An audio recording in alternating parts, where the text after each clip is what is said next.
the continent. We're actually just on an airship. So, welcome to Survivor.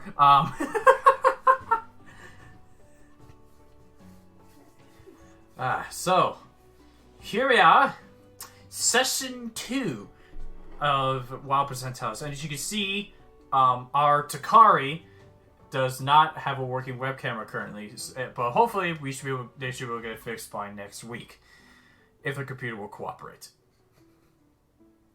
I apologize. I'm working on it. So if you hear that, but don't see any of us talking, that's the empty void that's on Takari's webcam area.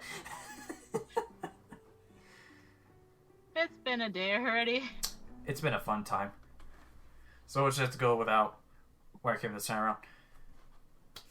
So I just got a few quick announcements, both for the campaign and for the stream. So for the stream, if you go down to the channel points, you can see there are 5 new options, which are to give inspiration to a character.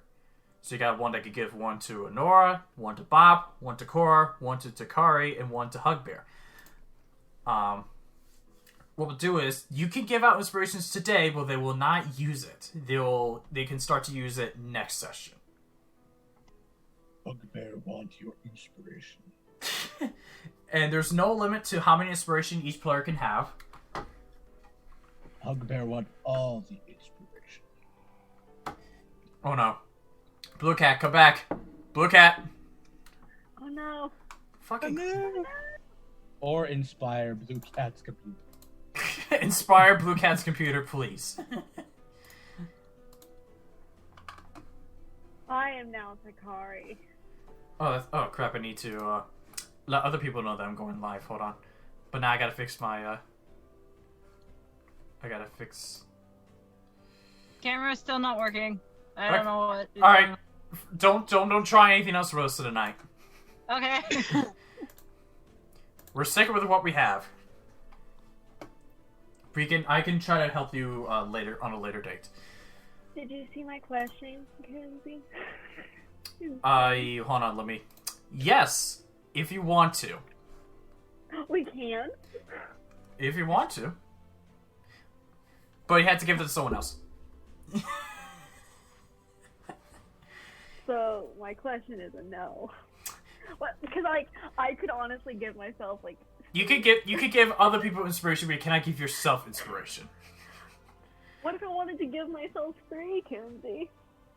You want to give yourself what? I've got enough channel points to give myself 3 inspirations right Well, now. good for you. You can give 3 inspirations to 1 to 3 other people. I don't have enough. But like I said, you can give them, but I'm not going to announce who gets what until next session, where I can tell you. And these points will remain open. I think I'm going to leave them open throughout the week. So if you want to give them, if you're not going to be able to attend session, and you can come by and give inspiration on a non-D&D stream. I'm under attack. Is it the kitties again? Yes. It's always the kitties.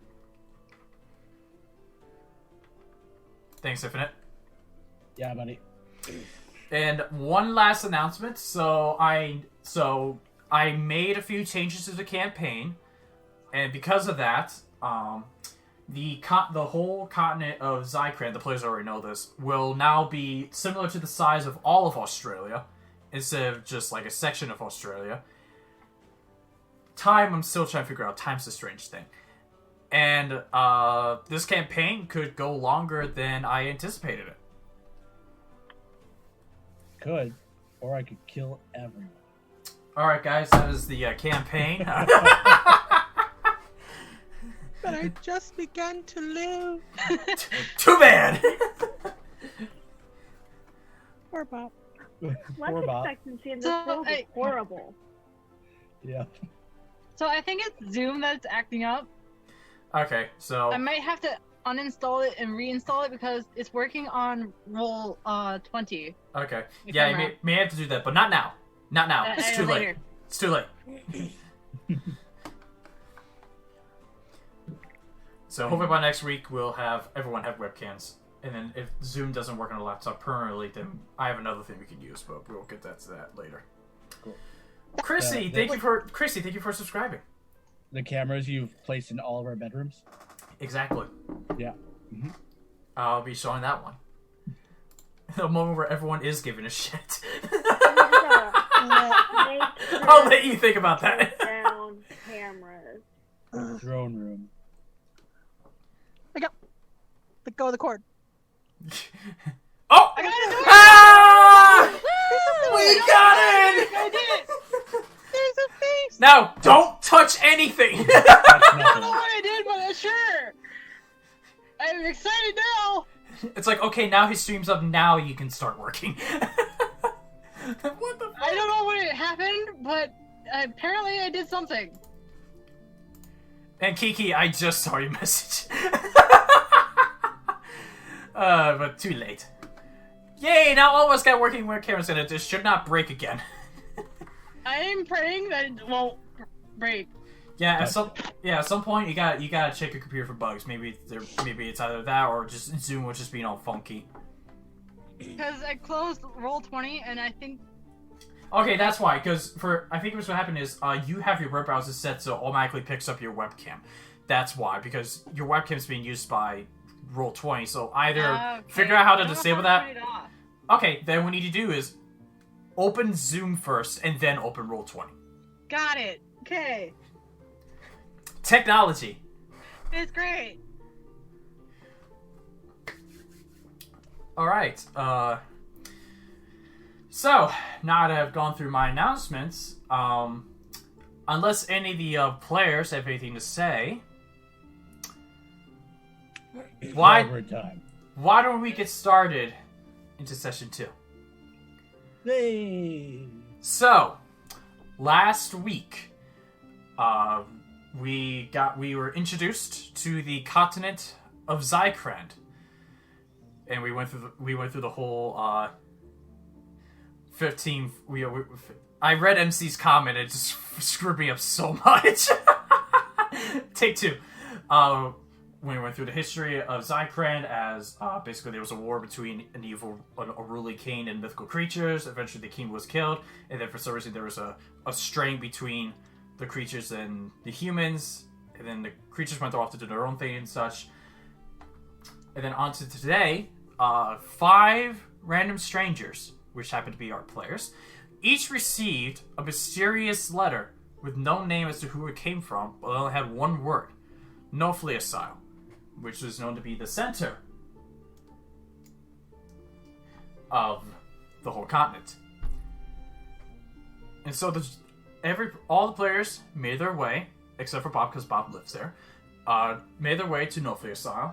They were introduced to the 4 people that lived there. One of them was a human male named Arley, who introduced himself and said that he was the one that sent the letters, but wanted to give little details possible so no one can understand what was going on.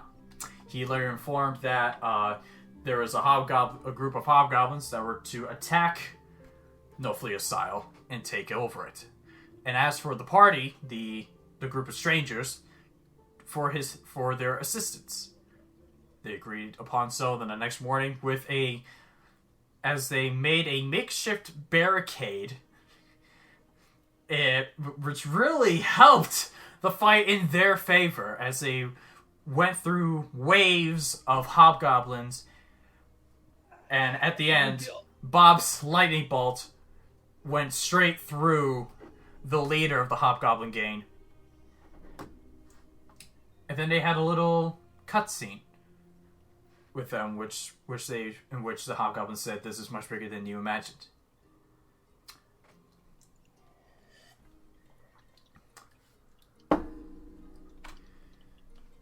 Did I allow the D&D Beyond extension? I don't think I did. Let me double check.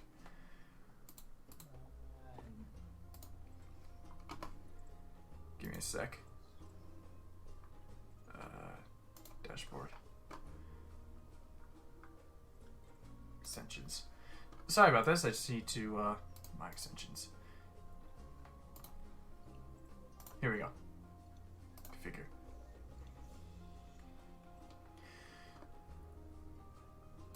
I am so sorry about this. So let me just make sure I got the right campaign selected.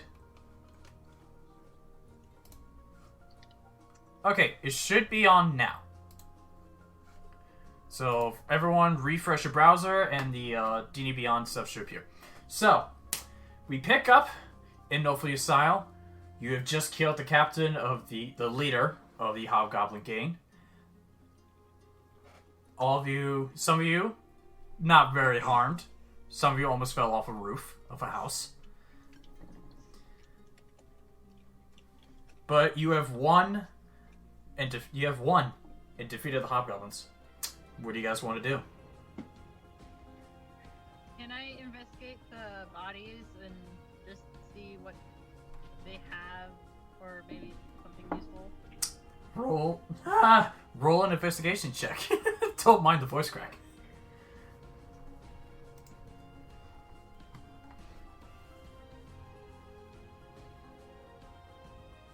Don't know what that says.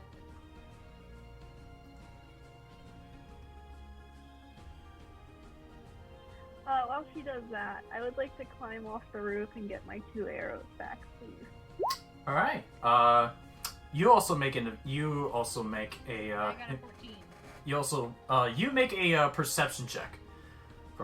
14. You look around the bodies. You pickpocket them to see what they have left. Yes, Corra, to get you 2 arrows back. And you manage to find. Let's roll for it. You find a combined total of. If I roll the dice. You managed to find 18 gold across all the bodies. Shit, they rich. That's not a lot compared to what they said they were taking. They Yeah. They gotta hurt hacked the somewhere. whole town into nothing. Seems like they were very protective of their gold and carried very little. I'm gonna split it up between the 5 of us. You will have between the 5 of us. Give me a sec. You would have 2 remaining gold. That's fine.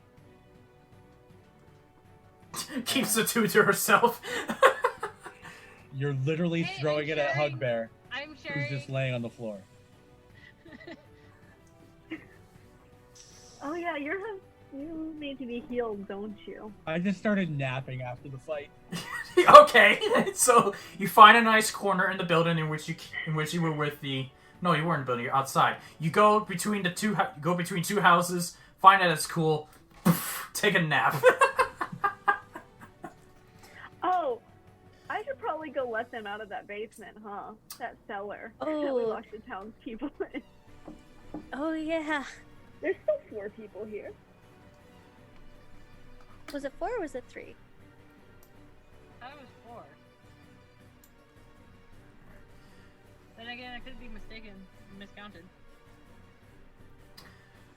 You guys would have you would have 3 gold each, but that there would be 3 more gold left. So it's up to you what you want to do with that 3 gold. And Give it to so Corra, do you the- head over to the hatch in Arley's house? Yeah, Uh, I'm gonna no, go ahead. Sorry. yell. I'm gonna yell down at them. The coast is clear. As you open it and go to yell at them, you see Arley's already at the top of the ladder. And so you go, Arley's! I'm right here. So, you defeated. So you defeated the Hobgoblin gang, I guess it? Yeah, that's why I was coming to get you. Great. That's great. Go on with everyone. Go catch up. Go make sure everyone's okay. I'm going to get everyone else out of here. I'm gonna go back. I'm gonna go straight to Hugbear. Okay. Wake the big boy up. What? What do you You want? gotta get going. It's morning, buddy.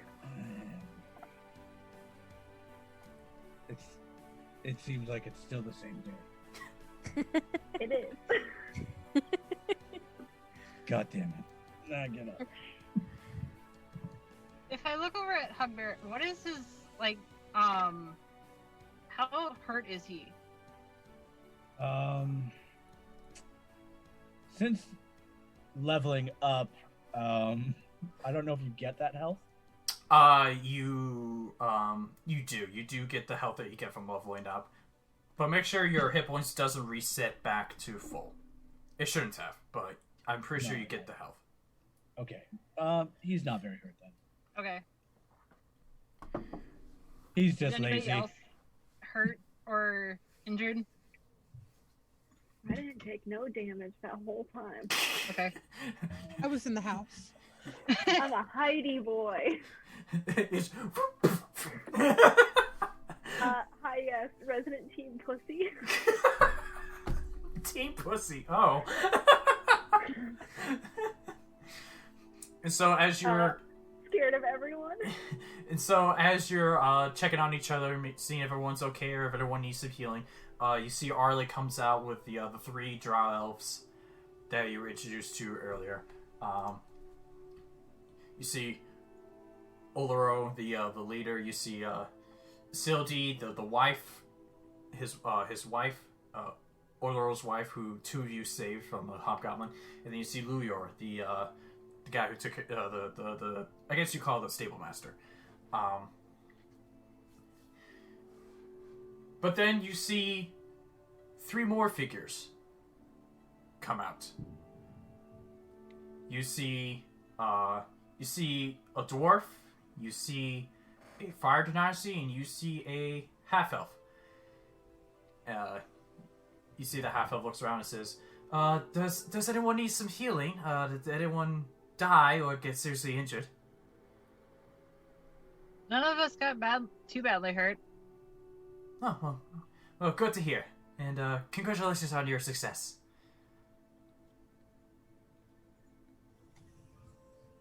I give Arley the rest of the gold if nobody else, like, took it. Arley will, unless someone stops, Arley will gladly accept it.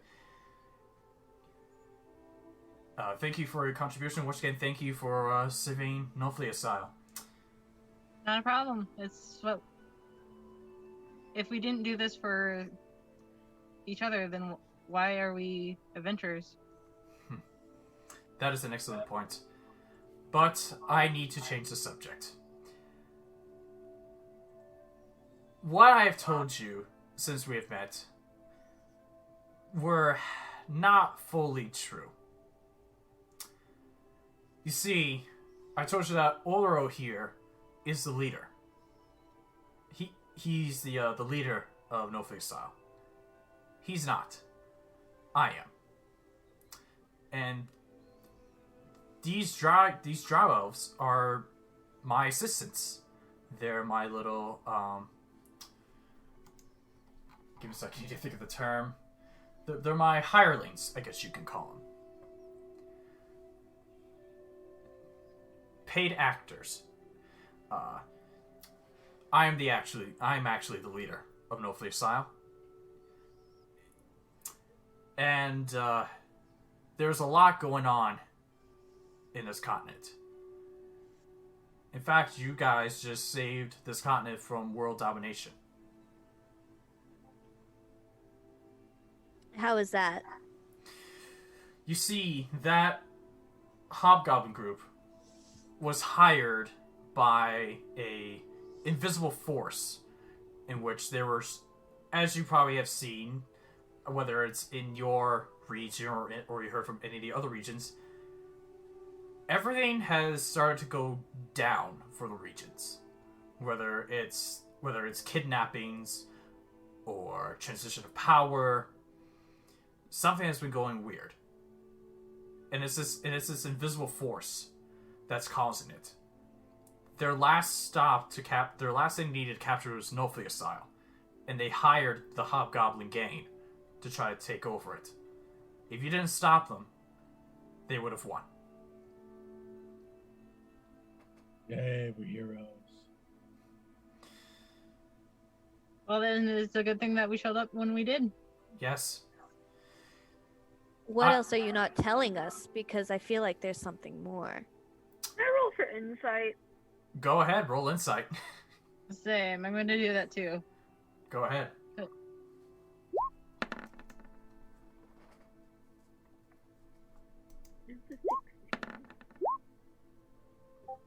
I got a 20. Hold on, wait, what? It came up as a 3 on my screen. It is a 20? 20 online. No, it's like the die came up as a 3. So I was that like, was probably Kiki's roll. Yeah. She got a 7 in insight and she has a plus. okay, yeah, that was okay. Oh, I didn't see Kiki roll. So let's see, a 16, a 7, and a 20. Yep. Yeah, all 3 of you. He's not lying. Okay. As far as you know, he's not holding back anything.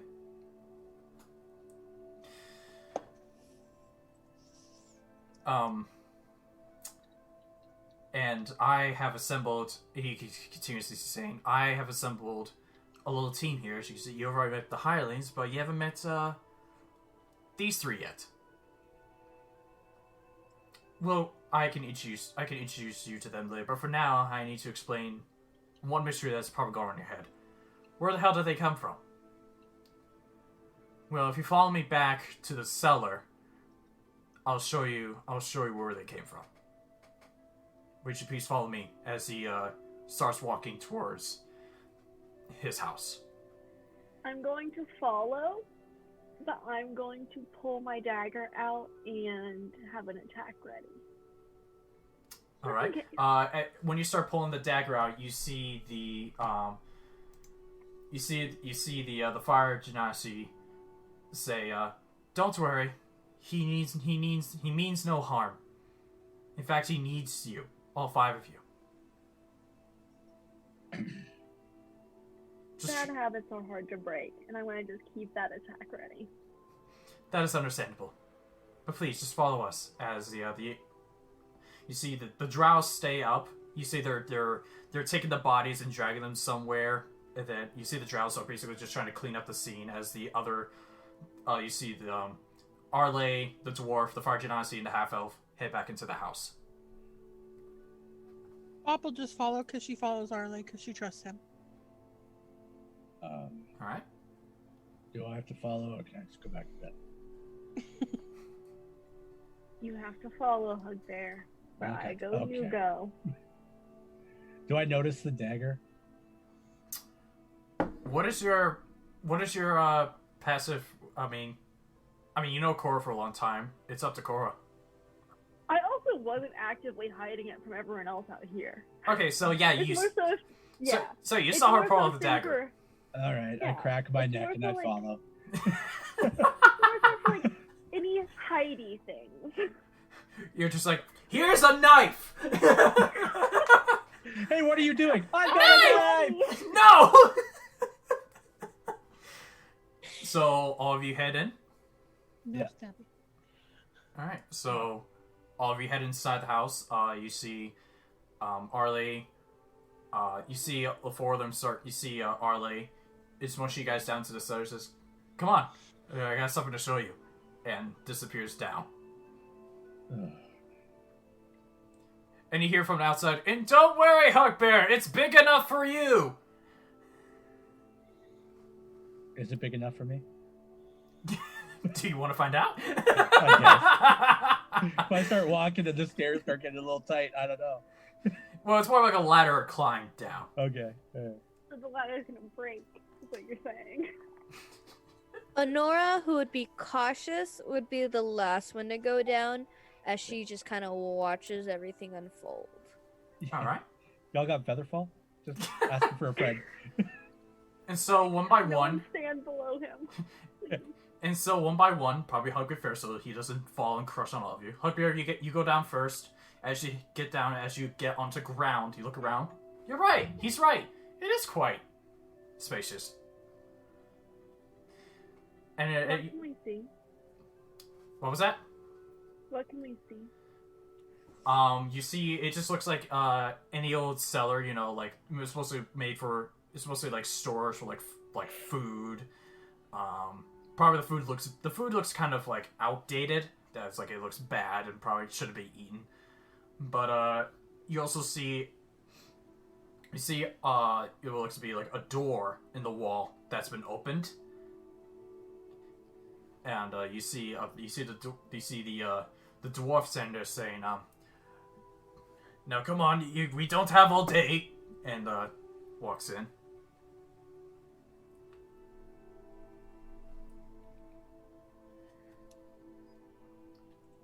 Do you guys follow? Cautiously follow. Let's So go. get that attack ready. Okay. Prepare for any Ours moments. probably gonna be cautious, but follow, just in This- case.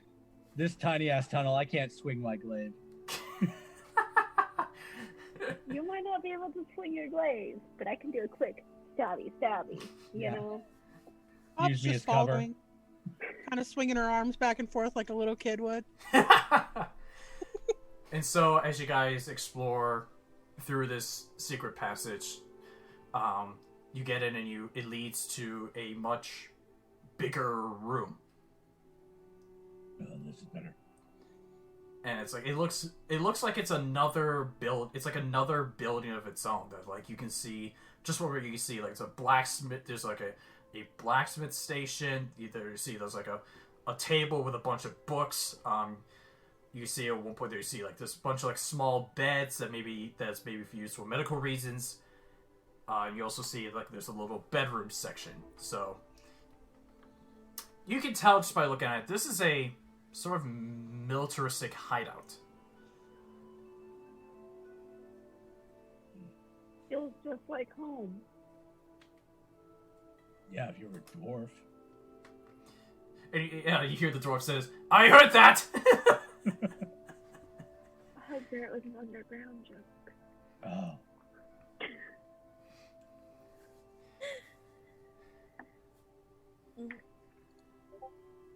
I cast nuke. I guess nuke. We're in an underground bunker. Go for it. So, what is it you want us for? Apparently you have a reason and a purpose that you've gathered us, seeing as we're such a diverse group. Who or more what is it you need us for? So, that invisible force I told you about. They're still out there. Right now I'm assuming that because they don't know yet, but because they're not getting word from the Hobgoblin leader that they have taken Nofliasile, they're going to start to panic. And so our mission is to wipe out that force that is that's taking this whole continent down with them. We're trying to, at least. And thanks to you guys, you took out practically its newest member. We didn't even break a sweat. Well, that barricade you made certainly helped you. Well, again, diverse group, diverse knowledge.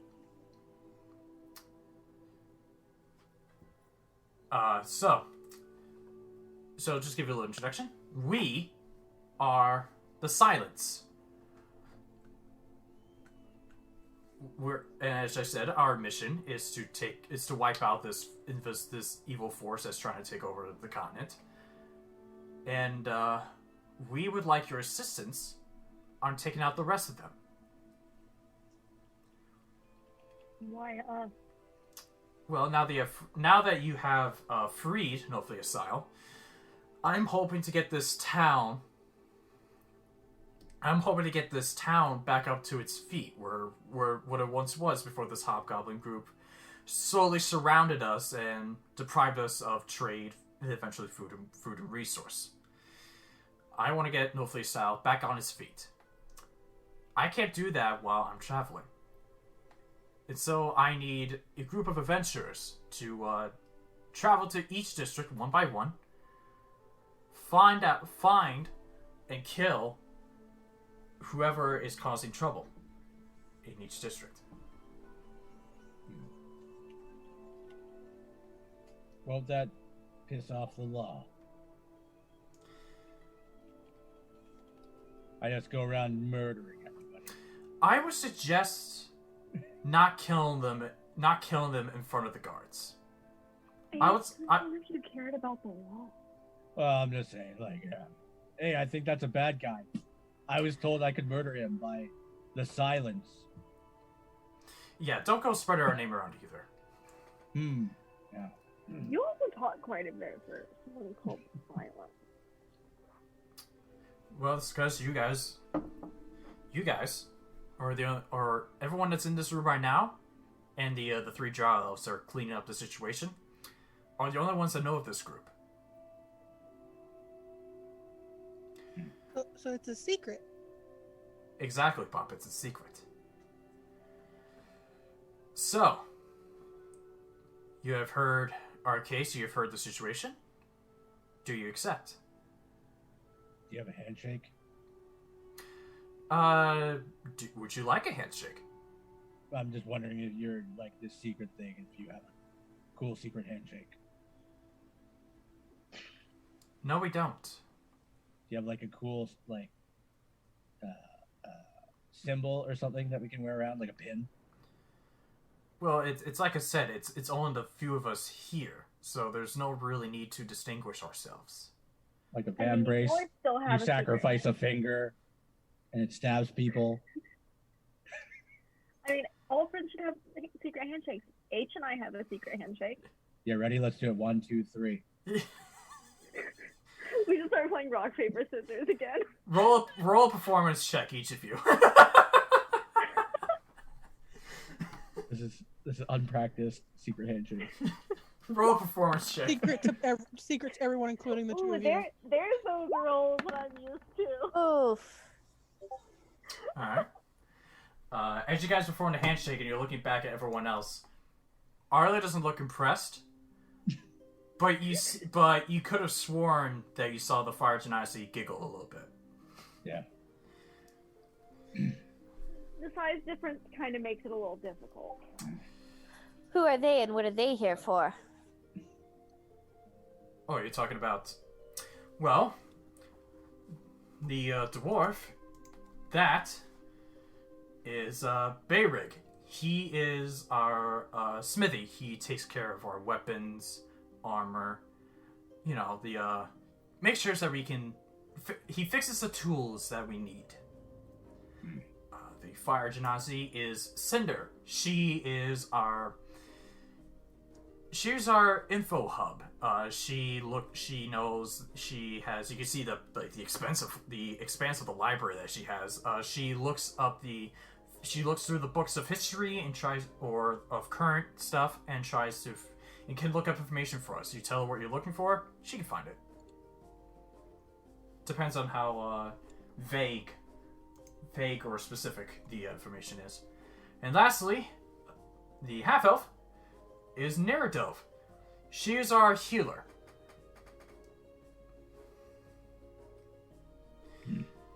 There's nothing much to say. Whenever one of us comes back and we get injured, she puts us back together. Yeah. Or in case one of our member dies, and if they're close enough back to here, we can possibly bring it back to life. Oh, that's handy. So listen, we go town to town. What are we looking for? Each town has something wrong with them. I would say start and figure out what the main problem with each place is. If you can solve that, you may find whoever is causing it either during or after you solve it. Or maybe they are the problem. Could the problem be different to everybody though? Like, I don't like their bacon, so I go kill all their farmers. But Corra's like, they have a lot of thieves in this town. I mean, is there something like a mark or something like, I don't know. There's something we're looking for more specifically. I'm afraid you got me lost during this conversation here, Hugbear. Cool. I'll start murdering farmers. No, don't do that. Don't take issues with politics in the area. You may have to get involved with their politics. It all depends on the situation. For example, up north in Eshubia, their king has been on a long vacation. Over in Hestein, there are people going missing in 2 different places. Takari would. No, let's probably give more information on that. And there's other places such as kings that will cooperate. Other things. Okay. I was just curious if there was like a bunch of guys in green cloaks we should be looking out for or something. They're not going to be distinguishable.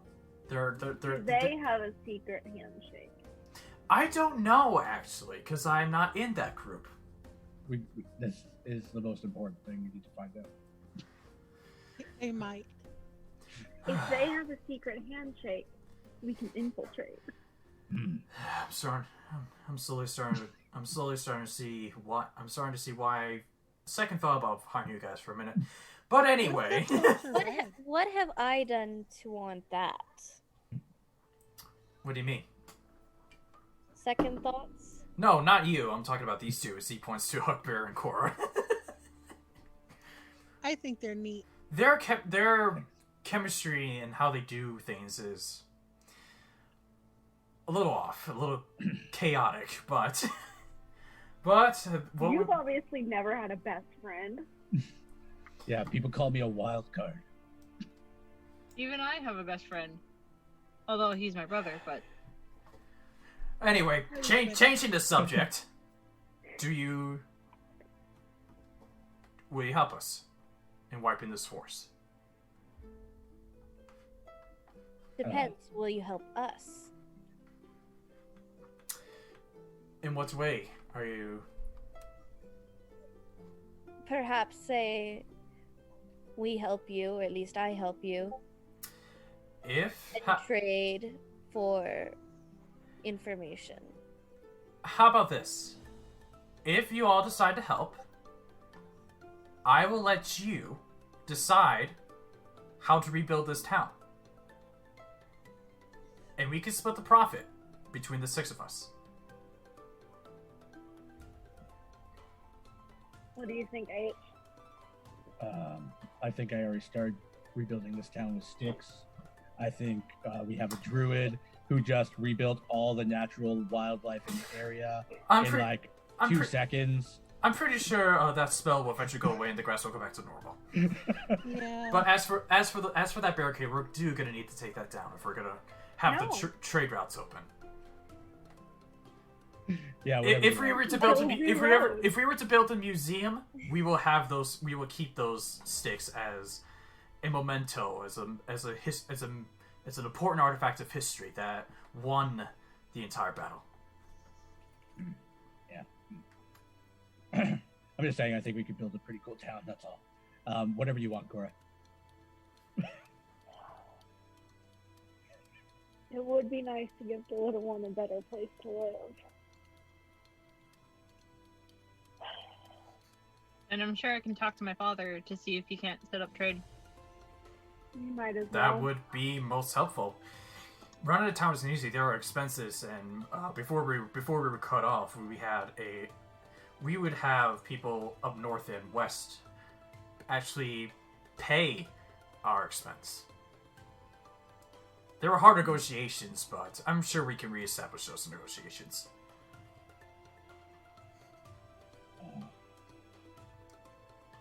Onora? Well, if we choose not to help you, what happens then? You'll have to die. Because you know our secrets and we can't have you out running about, possibly spend our secrets to them. We will be silent. Extreme. Yeah, so you either join the silence or you will be silenced. But how do you know if we won't say anything? I have eyes and ears everywhere. Thanks so much for pressuring me down this tunnel, guys. You got eyes and ears everywhere. What are we needed for? Papa's concerned. Skill. He's looking for skill. Bob, you're the one who trusted them the most. Well, he saved me. I was being chased by those hobgoblins, and they said something about roasted gnome on a spit, and I was very scared. So he saved me. So good. Arley looks at Hugbear, concerned about that statement. So, we either join or we die. There is no option, so why did you even give us a choice? I was curious whether you were suicidal or not. Huh. Amusing. And I mean, I sort of use it more of a scare tactic to try to see if they flinch. And you see he grins a little bit from that, a little bit of a playful grin. Scare tactic. Who says we're scared? Obviously, it doesn't work on everyone.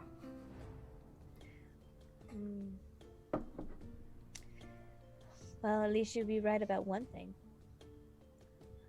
When do you need us to start? Well, since we're all in agreement, welcome to the Silence. We will have to get you well equipped. We have to give you well equipped. Would you please show them, Beric? Would you please show them our special weapon? You see, Beric walks over. He has in hand a little rectangular object, and he places it on the table. This is a weapon when you need to hide it the most. It is what Arley only wields, and you look over Arley, you see he shows a ring that's on his ring finger, and when he pulls back the hand, like a dagger that goes up to here. I fucking called it. I see your Assassin's Creed poster. don't king shame me. You see a blade comes up that looks to be about dagger sized, and then when he takes a little jolt of the hand, you see the blade comes back down. Only those of the unfortunately we had some close calls where the blade nearly took off the ring finger, but modifications were made, so don't worry, it will not take off any of your fingers. Reassuring. Kind of useful. I like my fingers. There will be moments where you may have to give up your weapons, but as long as you have this underneath your sleeve, they'll never know that you have it. You don't have to give up your weapons if they don't see you. That is true also. So, this is not forced upon, but if anyone were interested in this weapon, let us know. I want the stabby finger. Why does that not surprise me? You can have it if you want it. Well, I'd I rather want keep the my stabby fingers. finger. Worst case, you cut off another finger, just put it on the one as a replacement. Alrighty then. Well, Kanoa, we can attack. Kanoa, would you see Beric looks over to you, saying, "Well, if you follow me, I need to take some measurements and make sure I get the right measurements when I go to make yours. And this is just a prototype." Okay. I'll let them measure my hand. All right. And so while Corra is getting her blade measured, Neardove, would you please show them to their temporary bunks? I will. And she says, "Follow me," and waves a hand as she starts walking towards a section of the. Starts walking over to another room. Neva cautiously follows, but she still follows. All right. Kind of side-eyeing Arley. Just kind of wary. All right, so you follow near Dove, and she shows you. She opens the door, leads you in, and as you walk in, you see there are 4 beds. One probably slightly longer than the rest of them. We had to make sure we had 2 beds for you, big fella. There's 5 of us. And you see there are 5 beds. You didn't see it initially, but you look around. Oh, there are 5 beds. Okay, Bop will just sleep with Hugbear. Otherwise, I have a bedroll, so. Well, to be technically correct, you see there are 6. You see there are 6 beds, but there are 2 that are put like end to end. That was probably made for someone that's tall, like Hugbear. I mean, Bob only needs some rags in the corner anyway. Hey, it's like our last sleepover. We're gonna tell the ghost stories this time too. And so, if you ever back in Nofliasile and need a place to crash, you can always come down here.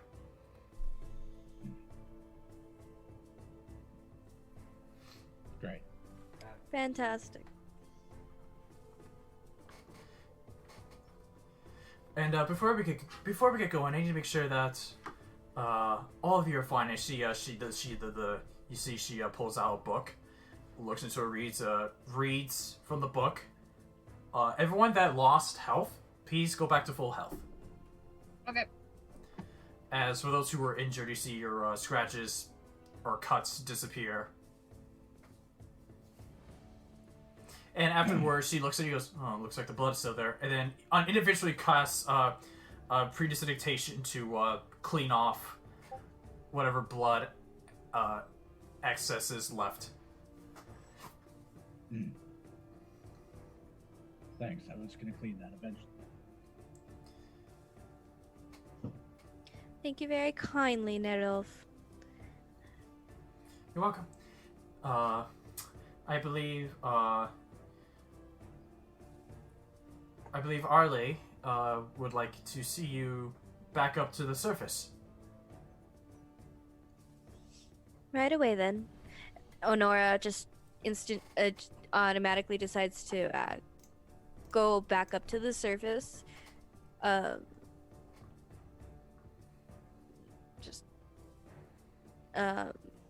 Is he inside the house or is he like outside? When you open the hatch, you look. You climb up the hatch. You climb out of the hatch. You look over. You see he's standing outside of the house. Oh, okay. Then I follow. Like I go. Meanwhile, while we're let's just cut over back to Corra as she's getting measurements from Bearig. So you're interested in the small blade that you can hide under your wrist.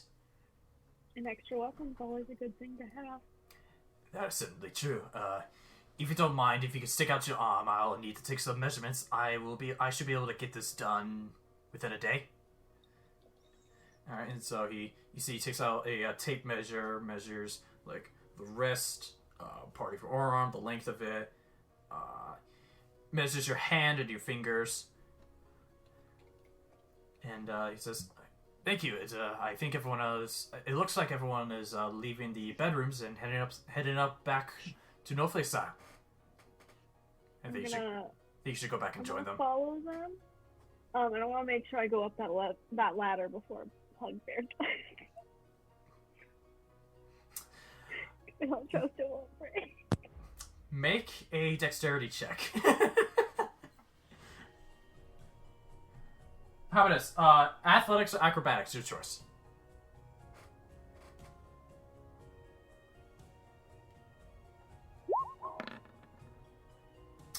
22. Hugbear. As you're about to reach the ladder, you look up and you see Corra is already climbing up, and she was way behind you all. Checks out. Not even phased. Hugbear is lazy, man. I'll get there. Before we continue, Anna, if you could, please make sure you have homebrew content enabled on your character. Okay, and then go over to manage equipment and add hidden blade, just hidden blade, onto your inventory and equipment. You won't have it now per se, but it's just to have it on you. Okay. At the moment. Okay. How does it have a range of 20? Ignore the throwing property. Okay. Unfortunately, I try to figure out how to like. Your arm. I try to see if I can get rid of that throwing property, but ignore it. Magically becomes Elastigirl.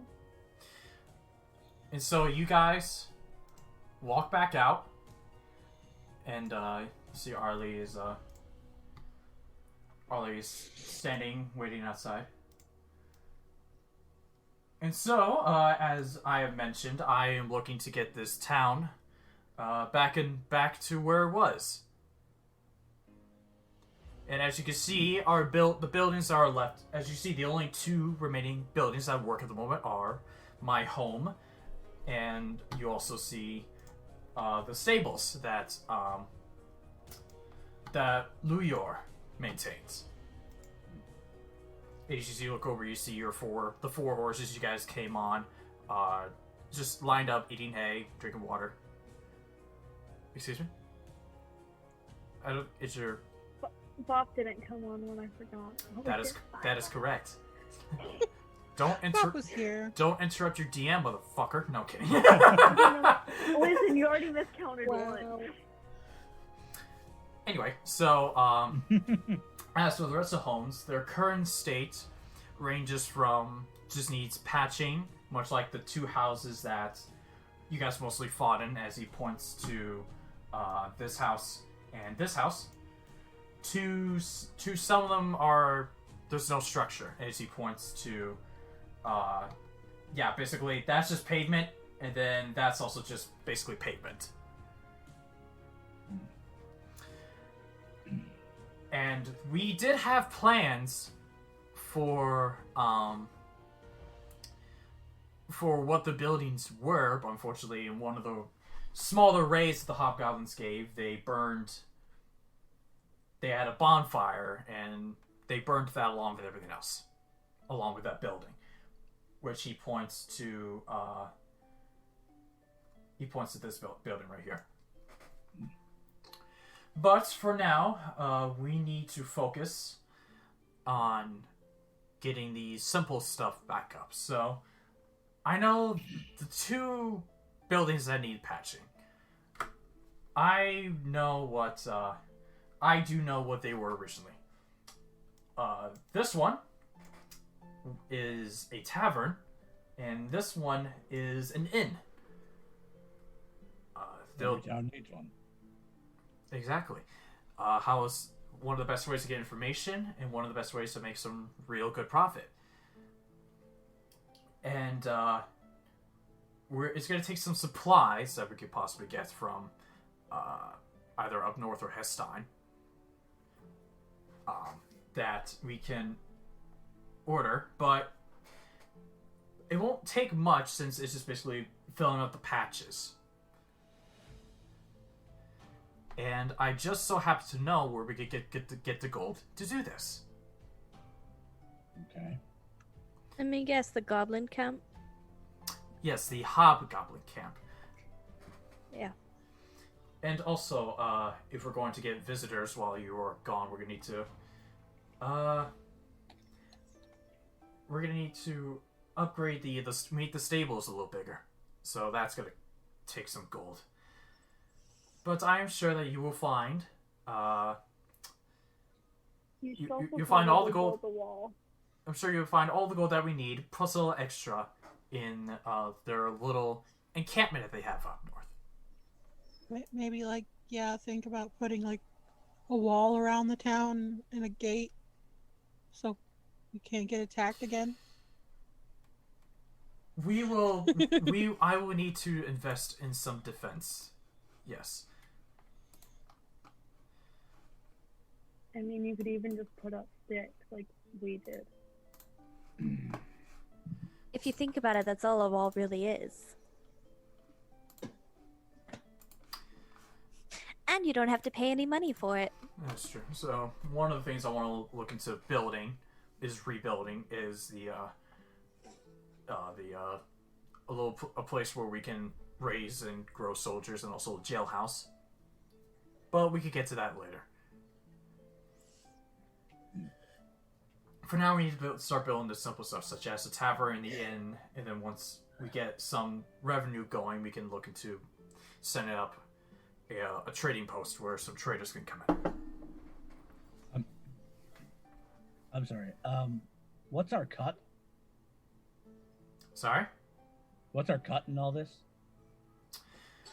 Well, it'll be based on, the cut will be based on whatever is left from what we had to cover from the costs of maintaining these buildings. You know what? Let us do, let's see, there's 5 of you, there's 1 of me. 80 Fuck it. sounds fine to me. Fuck it. You guys can have whatever's left of the profit after paying off the costs. They usually the costs come once every 30, have to be paid off every 30 days. And so whatever's left of using the income to cover the costs, you guys can have whatever's left. That sounds fair. I was just thinking, you already promised us the gold from the camp after we killed them all. Oh yeah, that's so then we take that money and then we're investing it in your town. So yeah, that's totally understandable. Profit. It's like I said, you helped me bring this country back to where it was. You guys run the town and profit from it.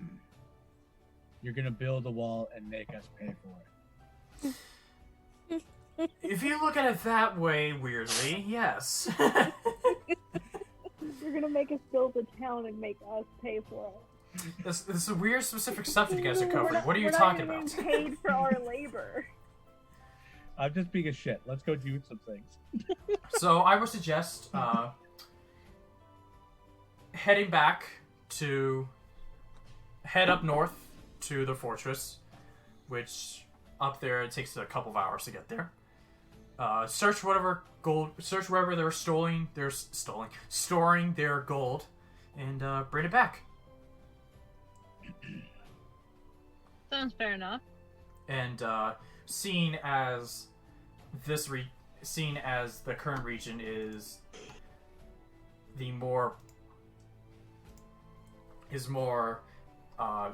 has more gold and we're willing to share, I would suggest maybe traveling over to Hestein to see if you could get supplies there.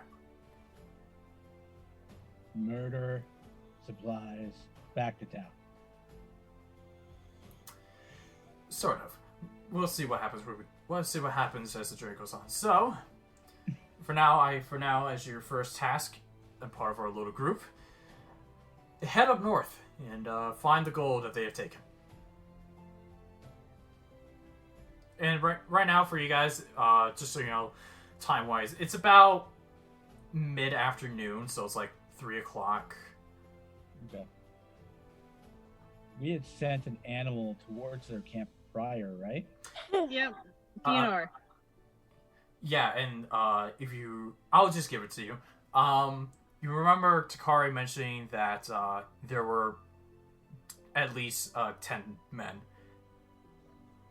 And there was definitely at least 10 men that came into the town. So whether there were extras, you don't know. But we know the general direction of their camp. Yes, Arley would give you the instructions. Okay. Onwards and upwards, or? You see Luyor, the stable master, walks over with the horse and says, "Well, if you're gonna head up north, these will get you there quite faster." As he hands you back your horses that you came in on. Goddamn things like a pony. Well, you're quite large. Then we shall be off, shall we not? We shall, unless we have anything else that we want to do here. I don't imagine they have healing potions. Let's go. All right. And You're so, already healed anyway. I'm not the squishy. I'm not worried. actually, before you get going, you come to realize there are 4 horses and 5 of you. Bob doesn't have a horse. Bob, I swear to God, if you get on this horse, it may die.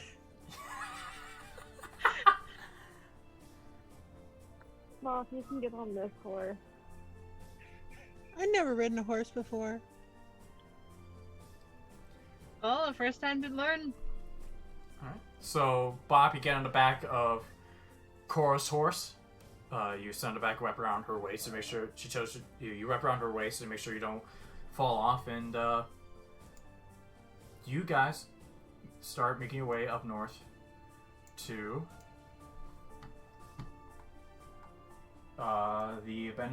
their encampment.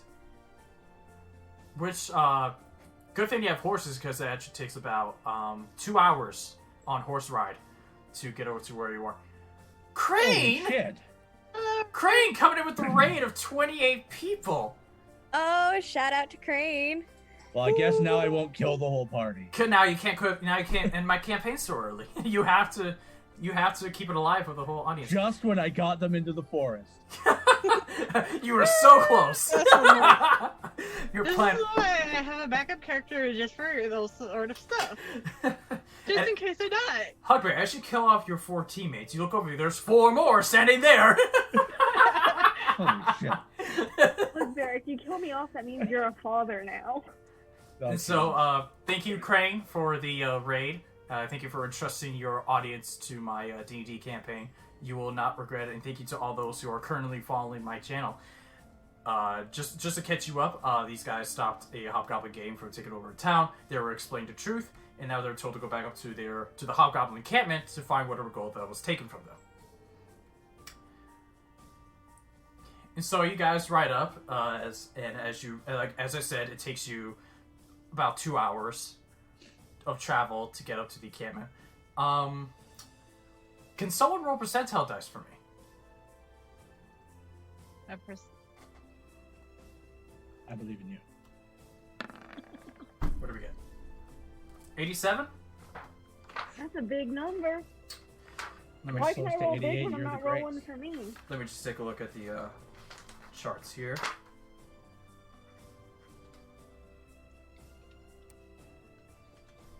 You're fine. Okay. Nothing happens.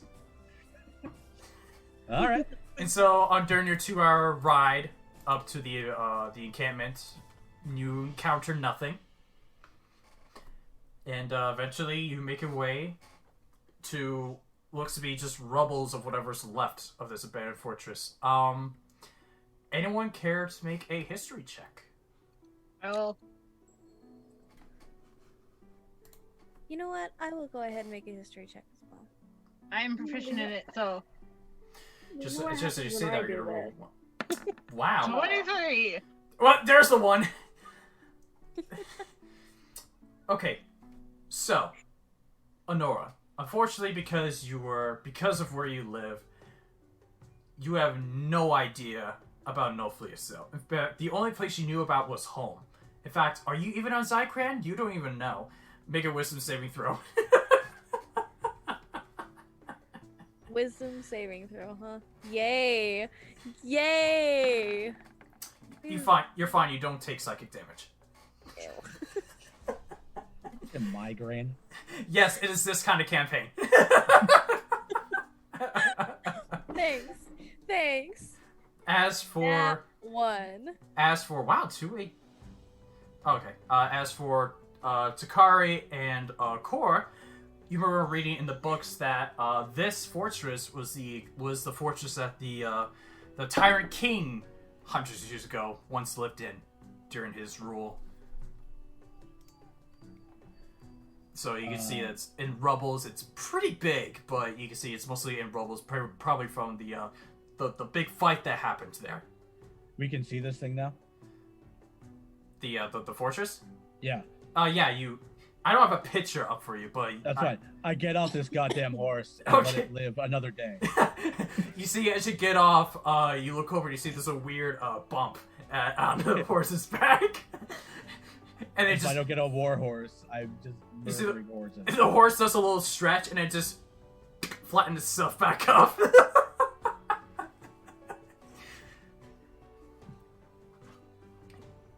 And so, yeah, you guys now stand and look to be the rest, whatever remains of the entrance to the groundskeep. Do we want to look around, or we want to just go knock? Can I do a perception check to see if I can see anyone? Go ahead, roll a perception check. Same. I want to If try anyone, to look around too. if anyone wants to make a perception check, go right ahead. I do not trust that this is empty. May I cast detect Holy magic? fuck, you guys rolled 19s. I rolled a 16. Okay, so I got 24. holy shit, you guys. That's 3 19s. 3 of you rolled a natural 19. Well done. Well done. In fact, it's so well done. You could tell that that this is definitely where the Hobgoblins used to live. As you can see the made up mid-fist tents that were like on the corridor, or like there's mostly more land and actual infrastructure, and but for now you don't see anyone. You don't sense anyone else that's here. I'm going to start stealthily going up towards it. Alright. And Yeah. I'd like to Me keep too, an I eye guess. out for Alright. anything that I could, like, money that I could. Alright, if you're two gonna stealth on up, roll a stealth check. Holy shit. Holy fuck. That's what we like from rogues. Have we ever seen Corra before? I guess not. So yeah, so I yeah. no longer exist. Yeah, so yeah, Corra, as you, no, a 30 doesn't make you go, a 30 doesn't make you, it's when you roll 31 or higher for stealth is when you start to contemplate whether you do exist or not. For now, you just barely grasp, you're like, no, I exist. And you nearly invisibly just go in. Hugbear, not as spectacular as Corra, but you managed to hide yourself well. Being a big guy, you managed to hide yourself well. I'm 8 feet and 300 pounds. I'm doing pretty good. Yeah. I would imagine your guy just goes... just... Exactly. And so, the two of you stealth in towards the camp area that I mentioned earlier? Sure. Alright, you go in, you take a look around. You don't see any bodies. From what you can tell, based on your perceptions and stealth investigations, there's no one. Do I see any money? No, you don't see it out in the open. It's not like they have a chest that has a marker on it saying, "Treasure here!" There could be just coins laying around. You find money on the street all the time. You saw how you remember how Takari is like, oh, they only have little gold on them, and you maybe think maybe they hid it. Yeah, but they're also dumb enough to get killed by us.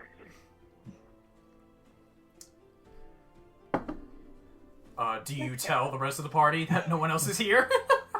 Coast is clear. Okay, so Onora, Takari, and Bop, you hear Hugbear saying that no one else is here. Takari's still gonna be cautious, just in case something were to happen. But she's gonna go up to where Corra and Hugbear are. Alright. Onora is still on her horse. She actually does one loop around their fortress, whatever you want to call it, just kind of inspecting the surrounding area. Okay.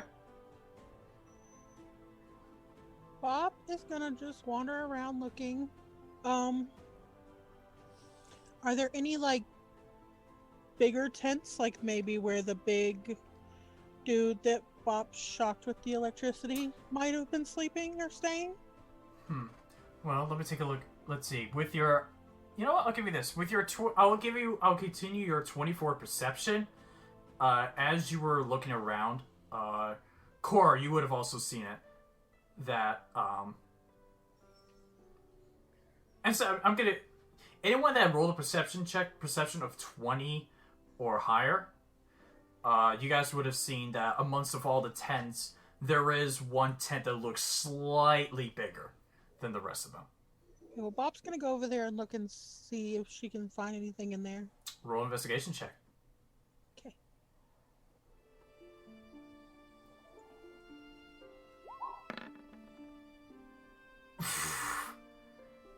I would also like to go towards the big tent. Well, Yeah, Check it out. it was you and Bob that discovered it, so yeah, you can go in and try. You can look around. If I know big anything about tent. treasure, you're looking for a big X. Just look for a big X on the ground. Bob doesn't even know what treasure looks Okay, like. so Bob, you can't find the entrance to this tent. As you're looking around and trying to find it, you see Corra eventually lift. Like slapping the side of the tent. Yeah, you see Corra just as you come around, you're freaking out like, "Where's the entrance? Where's the entrance?" You see Corra and she just goes, moves a piece of fabric over. I knew that. And Corra, as soon as you look inside, you see there's a chest, a locked chest that's in there. I would like to open the chest. Okay. Rage? I would like to pick the lock. All right. Do you have thieves tools on you?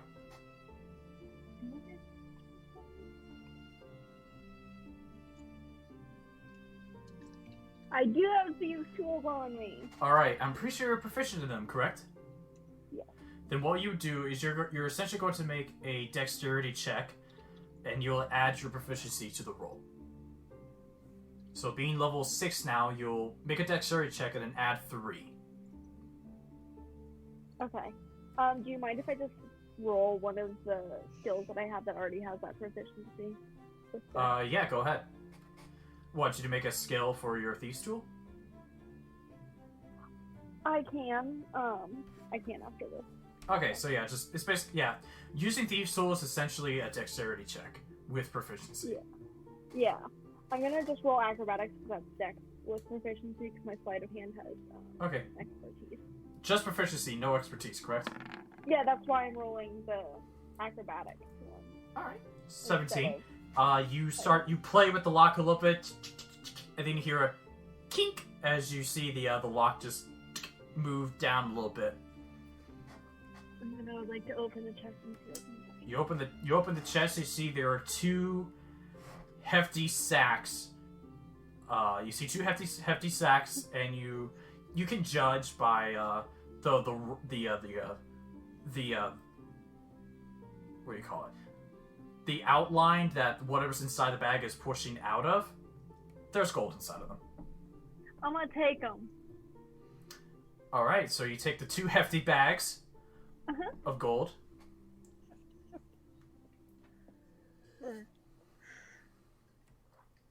How many other tents are there? You see there's probably 7 other tents. Cool. Could I check to see or investigate one of the other tents? See if there's anything else? You could.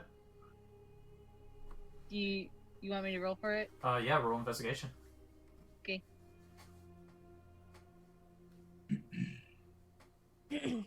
While I was riding around, did I see anything? Would you like me to make an investigation or something Make like a that? perception check.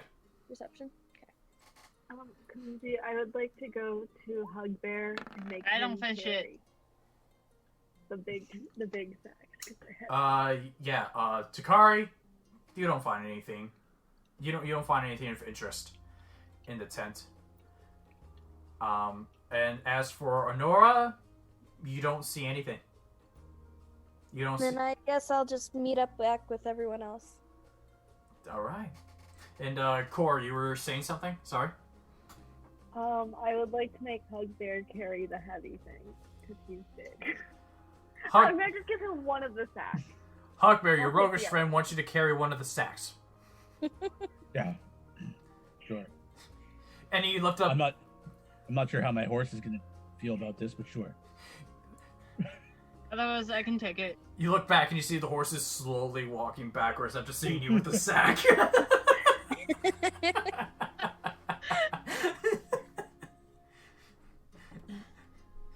I like how this horse is slowly turned into the horse from Road to El Dorado. It has its own personality. This campaign is now called The Horse's Tale. Is the horse campaign about that horse in particular? God damn it. When Onora rides back up, she'll look at Corra, look at everybody who's coming back, Mhm. and ask, have you received the gold that they took from the townspeople? I found some, but I haven't gone into every tent. That's the big I one. checked one tent myself, and there was nothing there. Most likely it'll all be in one place. Anybody want to sit down and count it? Not particularly. Worst case scenario, that's not all there and could be on whatever their bodies were. We did notice that they had carried some on them previously. You can judge by the size of the two sacks that it's definitely like thousands of gold. Okay. There's 4 digits of gold. Shall we continue on then? If we've gotten everything we need? Go get Ready It to might move on. be best if we took the gold back to town before we go elsewhere. Probably a smart idea. That's a lot of gold to carry on one's person. And we don't know if there's Yeah. bandits on these roads anymore. There's thieves who would love to have that kind of money. I suppose. I don't remember. Did everybody spend their initiative, like their gold that they had? The initial gold? No, there were some people that I there were spent some of it. Yeah, I there's was saying because we're supposed to get supplies, and if we just take all this money back, then I was just wondering if we're all broke. there's No, some you No, don't know, money. but some of the players here have not spent. I mean, Hugbear would know that I have money on me, but like the rest of the party doesn't know that. But just because of our backstory, Hugbear, you know I have money on me. Yeah. Okay. Yeah, let's bring this back to town. All right. This poor horse. So, you guys take your journey back, which once again takes 2 hours. So now it's about night is approaching, and so because it's about like 7 o'clock, so it's night, like late afternoon, early evening.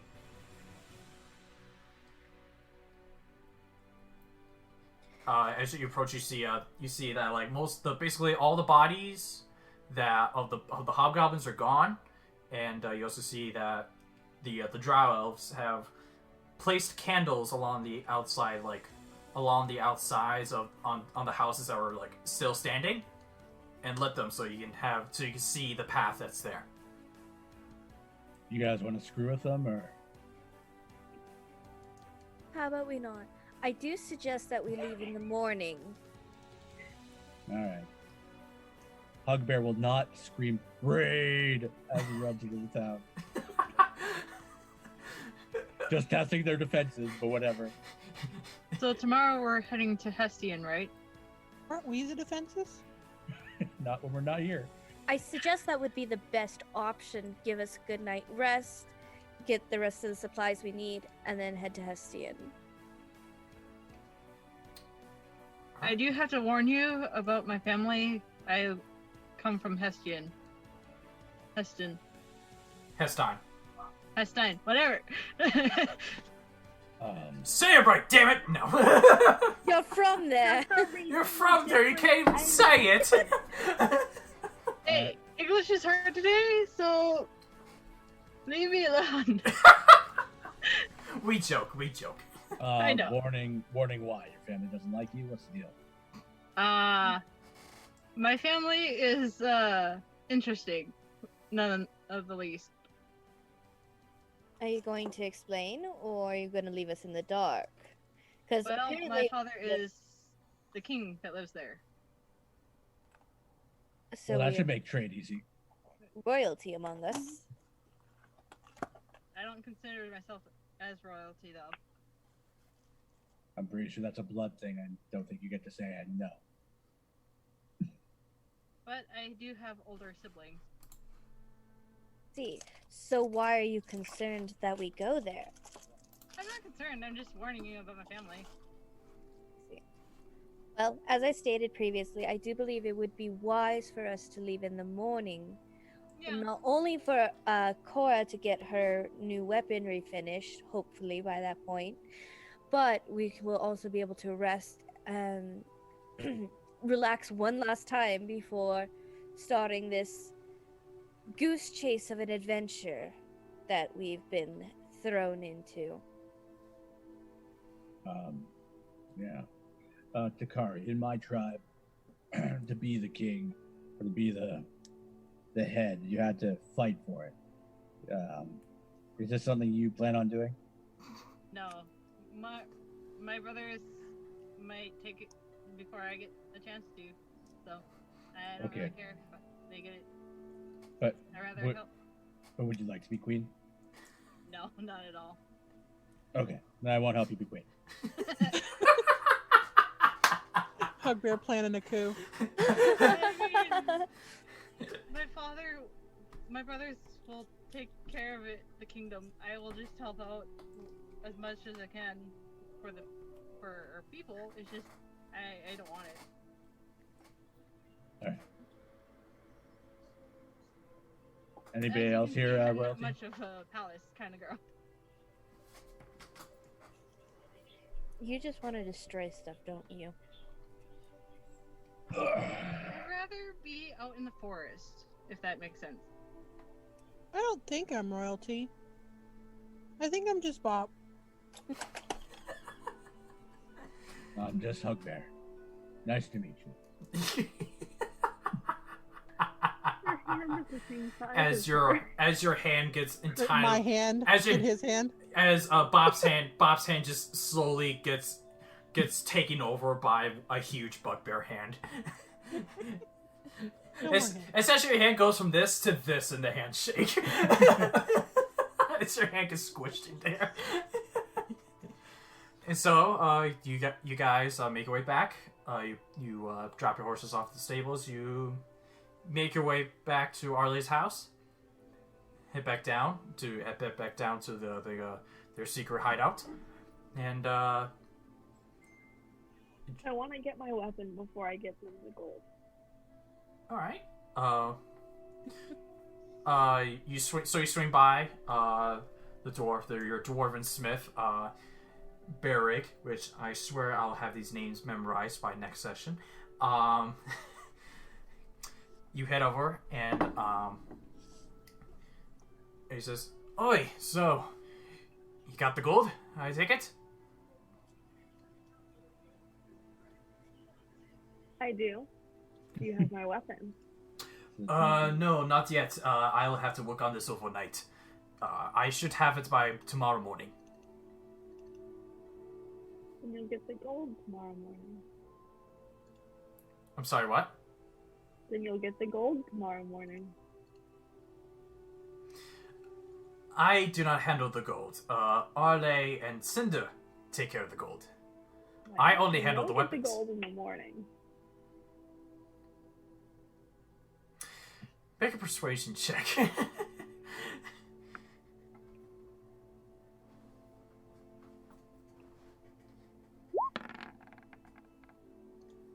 He's not buying it. Look, as I told you, the gold is separate business from the weapons. I'll get you the weapon by tomorrow morning. I suggest you give the gold to Arley and Cinder now. I mean, they didn't say we had to bring it back now. Just go back to Arley and Cinder. I'll let you know when the weapon's finished. He just goes back to working on it, completely ignoring you now. Bob would have started yelling for Arley. Like, through trying to find them. In the underground stuff. Just, like, shouting her little head off. Yes, Bob, we're in the thinking room. Oh, I don't want to go in there. It was... and so, does Bob lead the rest of the party to what you call the thinking room? This way. Takari will follow. And for those who follow Bob, you guys make your way towards a room which is basically... It looks to be like a war room where there's like a big table in the middle and there's books surrounded all over it. And you see it's like... But by the looks of it and knowing what Arley's told you about each person's occupation, this is Cinder's room. This is Cinder's information hub. We're home. Yeah, you see that. You see Arley, Cinder, look at you and say, "Oh, so you got the gold? Good. Would you please?" You see Cinder goes, "Oh, good. Would you mind bringing it over to me very quickly? And I just need to count it to make sure that it was the amount I estimated." I literally throw the bag at him and sit outside the room. I'm not going in that room. You throw it, and you see Arley just catches it with one hand, catches it with both of his hands, and puts it down. I'm showing birth. And you see Cinder. Cinder goes, "This will take me. This will take me some time. So if you guys wait a few minutes, I'll let you know the total." I'm gonna go sit out with Hugbear. Where does Hugbear go? I'm just outside the room. All right, so Corra waits with Hugbear outside the room. Yeah, like in the doorway. All right. As for the rest of you, do you guys want to have conversations or want to do anything during these few minutes? Turn on your mic, Onora. That would help, wouldn't it? Oh no, she's part of the silence. She's been silenced! Okay, so I totally forgot I had my mic muted. No! No, Onora would look at Corra and kind of lowly whisper, kind of like keep it from between them, not really so that anyone else could really hear. And she just kind of quietly asks, "What do you think about all this?" I don't necessarily trust it, I think I'd have to agree with you on that statement. but I don't have evidence not go along with it for now. That aside, they didn't give us much of an option either. I mean, based on the fact that they had us defend them, I'm not sure they could have forced us into that. I would have to agree with you on that statement. What do you think lies and waits us in Hestein? Truly, I don't know. I don't have much of a view of the outside world away from home. Coming from somewhere where it's highly secluded, I It's hard would... to get in and out of home. So very little news got in and very little got out. Indeed, indeed. What do you presume of Arley? I don't trust him. I don't know. There's something off. All I know is something's off, but I don't know Yes. what, and I don't know how to explain it. I'd have to agree with you on that. Well, I suppose we shall tread lightly and... I suppose, as far as I can tell, everyone in this group of 5 seems rather, at least, trustworthy to a degree more than our employers. I can vouch for Hugbear, but other than that, I do agree with you. I mean, we may not know much about each other, but at least we know we fight well together. There's nothing like Anawithwings running together or something like that. She just kind of chuckles lightly, amused by this, but nods. Well, as I stated previously, we probably would benefit better when we take a rest here and leave in the morning, since it's already evening at this point. Just gather any little resources we can before we head off to Hestein. I agree. I'm half tempted to say we should set up a guard schedule, though. So I'm not sure if showing that kind of distrust would be worse for us.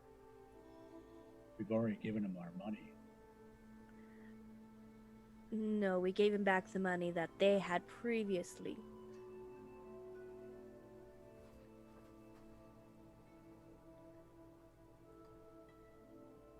They know we're coming back with supplies. I don't think they're going to mess with us. They need us for a reason. I'm just not sure 100%. I'm still skeptical about his reasonings.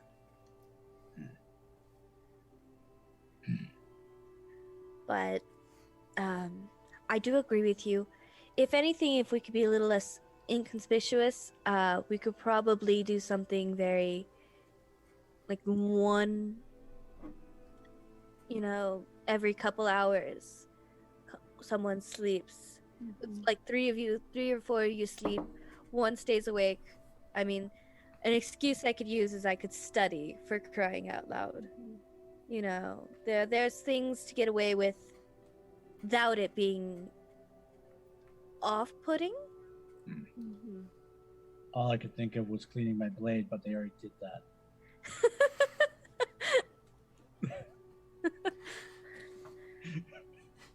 Well, I can't help you there much, Hugbear. Hey, we could do both, but we can't. Well, let's not provoke anybody here. We're trying to keep our hides alive. Sure. She kind of glances over to where, like, Arley and them are at.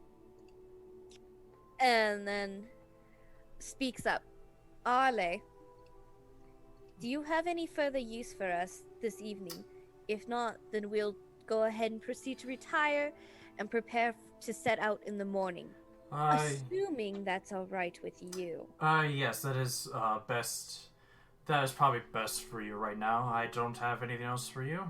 So your job continues tomorrow, where you need to hit the head sign and pick up supplies. Perfect. And hopefully set up a relationship, reform the relationship between Hestein and Nofliasile, just so we can have them pay the profits. Okay. Well, if that's the case, then I'm not sure about the rest of my party, kind of glances around. But I shall go ahead and retire for the evening. Alright. I'm gonna follow her down there, and I'm gonna kind of drag Hugbear with me. Alright, well, have a good night, everyone, and I'll talk to you about your job tomorrow in the morning. Indeed. Till then. Till then. She nods her head and turns on her heels, walks off, and heads to their temporary living quarters? Is Takari and Bop coming with us? Yep. Takari would have been like sitting against the wall, kind of with her arms across, like bored out of her mind, because she's like, there's nothing really going on. But she would have, once you guys came in, she would have followed you guys.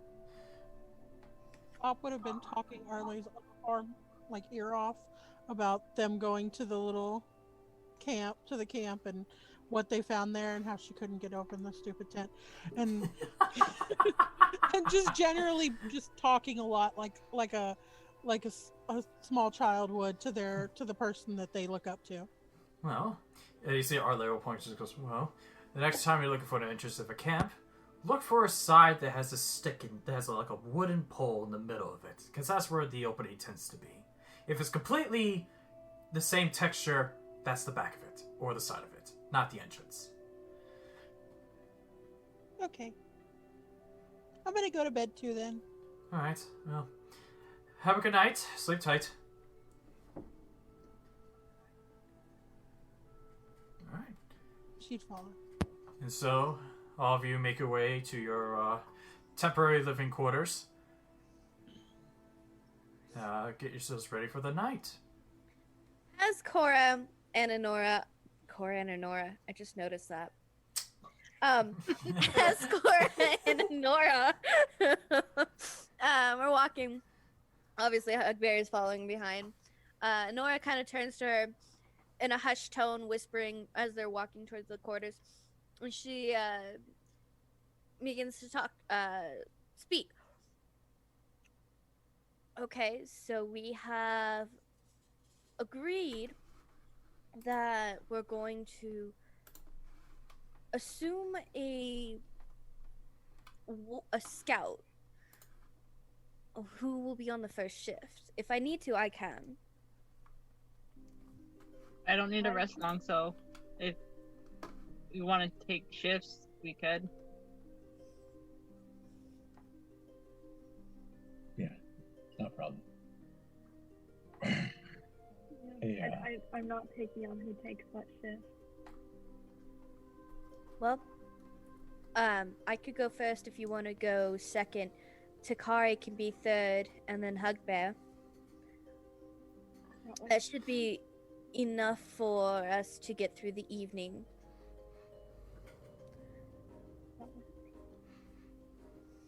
And with that, she goes and she'll pull out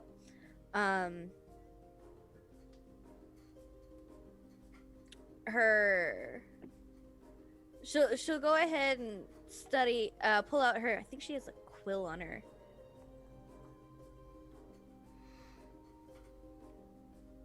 Yeah, she has a quill. And starts to jot down some notes regarding everything that's been going on, and just kind of taking note of a little bit of everything. All right, and are you doing it inside the room where everyone else is, or? Yeah, she'll be with everyone else because she was retiring for the evening. All right. All right. So, anyone else want to do before we go into this complicated long rest, or? Hugbear sees a bed, he fucking crashes. Luckily, you don't crash through the bed. This 300-pound bugbear friggin'.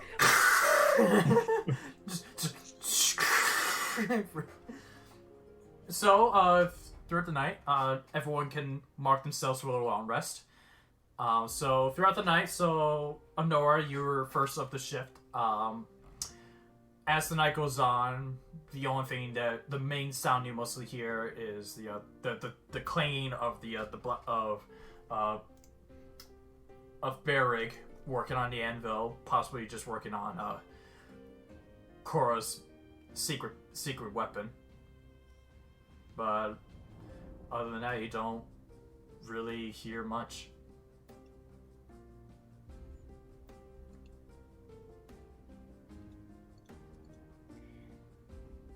Okay. Well, while being awake, say during the first 3-4 hours, studying, doing what I need to, Do I hear anything unusual? No. You don't hear anything unusual. Anyone talking? Making a perception check if you're gonna try to listen out for anything weird. Please give me more than a nat 1. It gave you a 4. Hey, ask and you shall receive. Okay, I have a +7 on my perception. Yep. So you keep your ear out for trying to hear anything out of the ordinary, but you don't really hear anything. Like I said, the only thing you hear is the sound of work at the blacksmith area. Gnomes are delicious. And you hear Hugbear talking in his sleep about gnome consumption.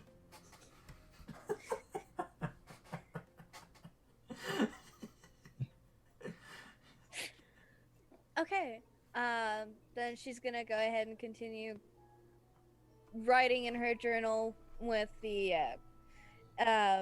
until it's her turn to sleep. All right. And so So remind me of the order. I'm next. Yeah. Okay. And so eventually, time goes by, and Corra comes over and says, "Tag my turn," or however Corra puts it. I'm gonna try to do a secret handshake. Nora obviously doesn't know. Onora will literally just stare at you like, I'm making a new secret handshake. Every group's supposed to have one. Needs more work. I'm not 100% sure if that's how that works, but sure. She's very hesitant, just kind of like, okay, this is very odd, and that's saying something because I come from the middle of nowhere with one other person. I'm like, I'm as secluded as you can get, so. You're isolated as you can get. Alright.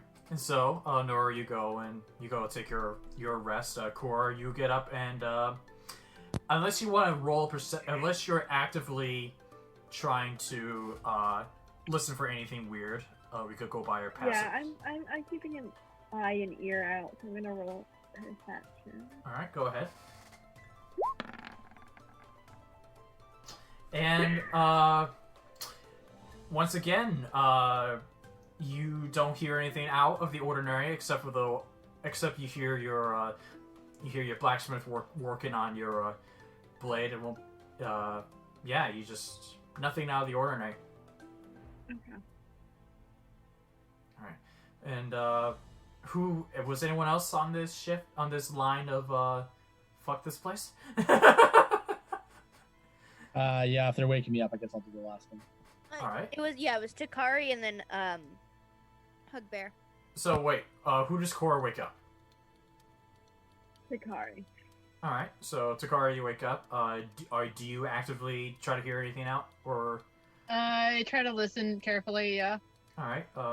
Go ahead and roll a perception check then, since you're actively trying to hear anything weird. Uh-oh.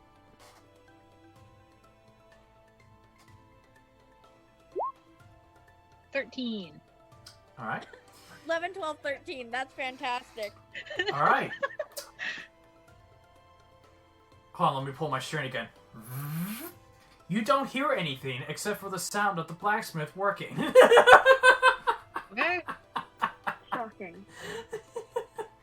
All right. Could I use Fionar to scout out to see, like, roam the halls just to keep extra eyes out? All right. So you let your cat loose. Is there anything you do with your cat, or do you just let him loose? Just let him loose to be an extra set of ears or an extra set of pair of eyes. All right. Then roll perception again, as if you're doing it with advantage. But yeah, Okay. just make another perception check.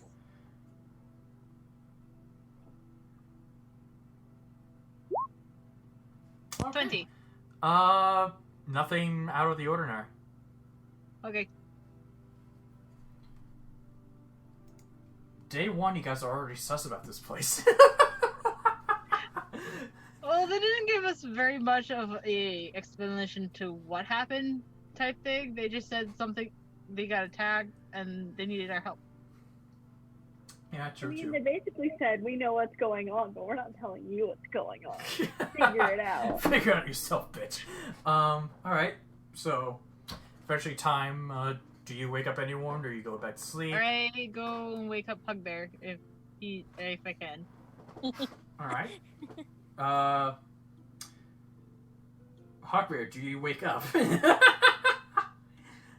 I do. Long enough for Takari to go back to sleep. Alright. Apparently, Hugbear has no concerns of this place. And so, Takari, you try to wake up Hugbear to no avail. So you're like, okay, I'll take the rest of this shift. And as you're sitting in the chair, you find yourself drifting and you fall back asleep. Alright, so everyone took a long rest on their character sheet, correct? Yes. Cool. Alright, so morning comes around. The door opens up a little bit. You see the half-elf healer of this small organization, Neardove, come out and say, "Oh, well, why do you sleep on the chair?" She's looking over towards Takari. Someone had to keep watch. Keep. Alright, I'm not gonna argue. So, well, good morning, everyone. Everyone wake up. You just shake up a little bit. There's the sudden loud noise that comes into the room. Well, their breakfast is ready. Breakfast was made by Sildi. So come get your breakfast before it gets cold. And she walks away. Bear literally did not move an inch until they sent breakfast. Perfect. I will follow Hugbear. Food, glorious food. I know where that was going. Onora will get up, make sure all of her stuff is packed, and then she will follow everyone else back to where they're going to go eat. Alright. So, pursuing everyone makes their way over to the little kitchen/dining area. You see there's multiple plates of there's 5 plates of eggs. What looks to be today's breakfast is eggs and bacon. Bacon. And as you are enjoying your breakfast, Corra, Bayrig walks over next to you, and Can I stabby stab now? yep, he puts down the weapon and says, "Well, as I told you, it will take the night, but here you go." I'm gonna immediately put it on. I'm gonna say thank you though. All right, and as you put it on, he tells you about how it works and that the ring connects. There's a ring that has a string connected to the mechanism, in which if you pull back on your hand, it will release the blade. The blade will come out, and then if you do a quick pullback, as when the blade's out, if you do another quick pullback, the blade will retract on its own. Sort of like the better explain it, it's more like, you know, when there's a button and you press it, it stays in place, and when you push it again, it comes fully out. That's how this mechanism works. So when you pull back, the string sort of locks in place, and your hand has to stay like that. And then when you push it back again, the blade comes back, and you can pull. Uh-oh.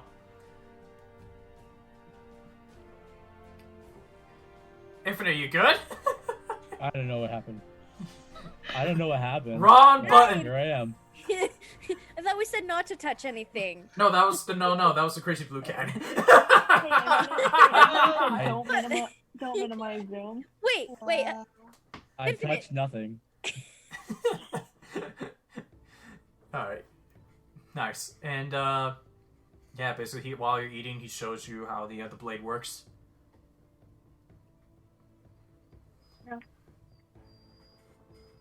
And just double check. Well, Just double check. You just added hidden blade, right? yeah. Okay. Cool. Yeah. All right. And so your breakfast continues, and when you're done, you're asked by Cinder to meet Arley in the strategy room. Okay. And, Onora will then apparently go to the strategy room after finishing breakfast. all right. We'll head that way, I guess. All right. So you finish up breakfast and make your way towards the strategy room, where you see once again you see Arley and Cinder. You see Arley goes, "Oh, good morning, everyone. I hope hope your breakfast was enjoyable. Oh. Silji's cooking is always best. Good thing we found her." You see, before the Hobgoblins destroyed the tavern, she was the cook of the tavern. It's being so weird. What's up? My internet's just being fucky wucky. Ah, okay. You're interested? Mine is being a little bit fucky as well, so Oh, we can tell. every once in a while you Oh. It's gonna be one of those nights. It's gonna be one of those nights. Thanks, Spectrum. And so, all right. So, Cinder, why don't you tell him? So he goes, well, I counted the gold, and appears my calculations were close. There was 3,600 gold that they managed to find, and that you managed to find in that chest. I presume that was probably what we took, plus whatever they were rewarded to take out the village. And I believe this would be enough to. This will definitely be enough to get what is needed, plus extra that you guys could keep if you're interested. Or you can save later to put into the town. Well, we will need money for supplies, will we not? Unless you plan on providing us with some. Oh no, you're gonna have to establish that relationship with with the two towns that provided it previously. What about the supplies to get us there is what I'm referring to.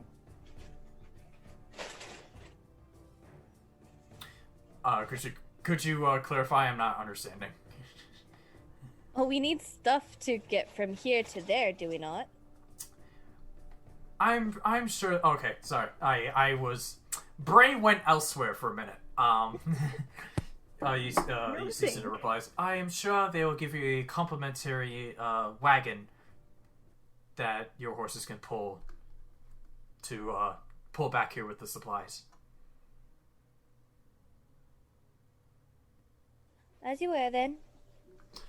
Right. So, as I said, compared to the two towns that we had our trading relations with that gave us the supplies, compare the two. So, Esubia, that's up north, and Hestein, that's to the west.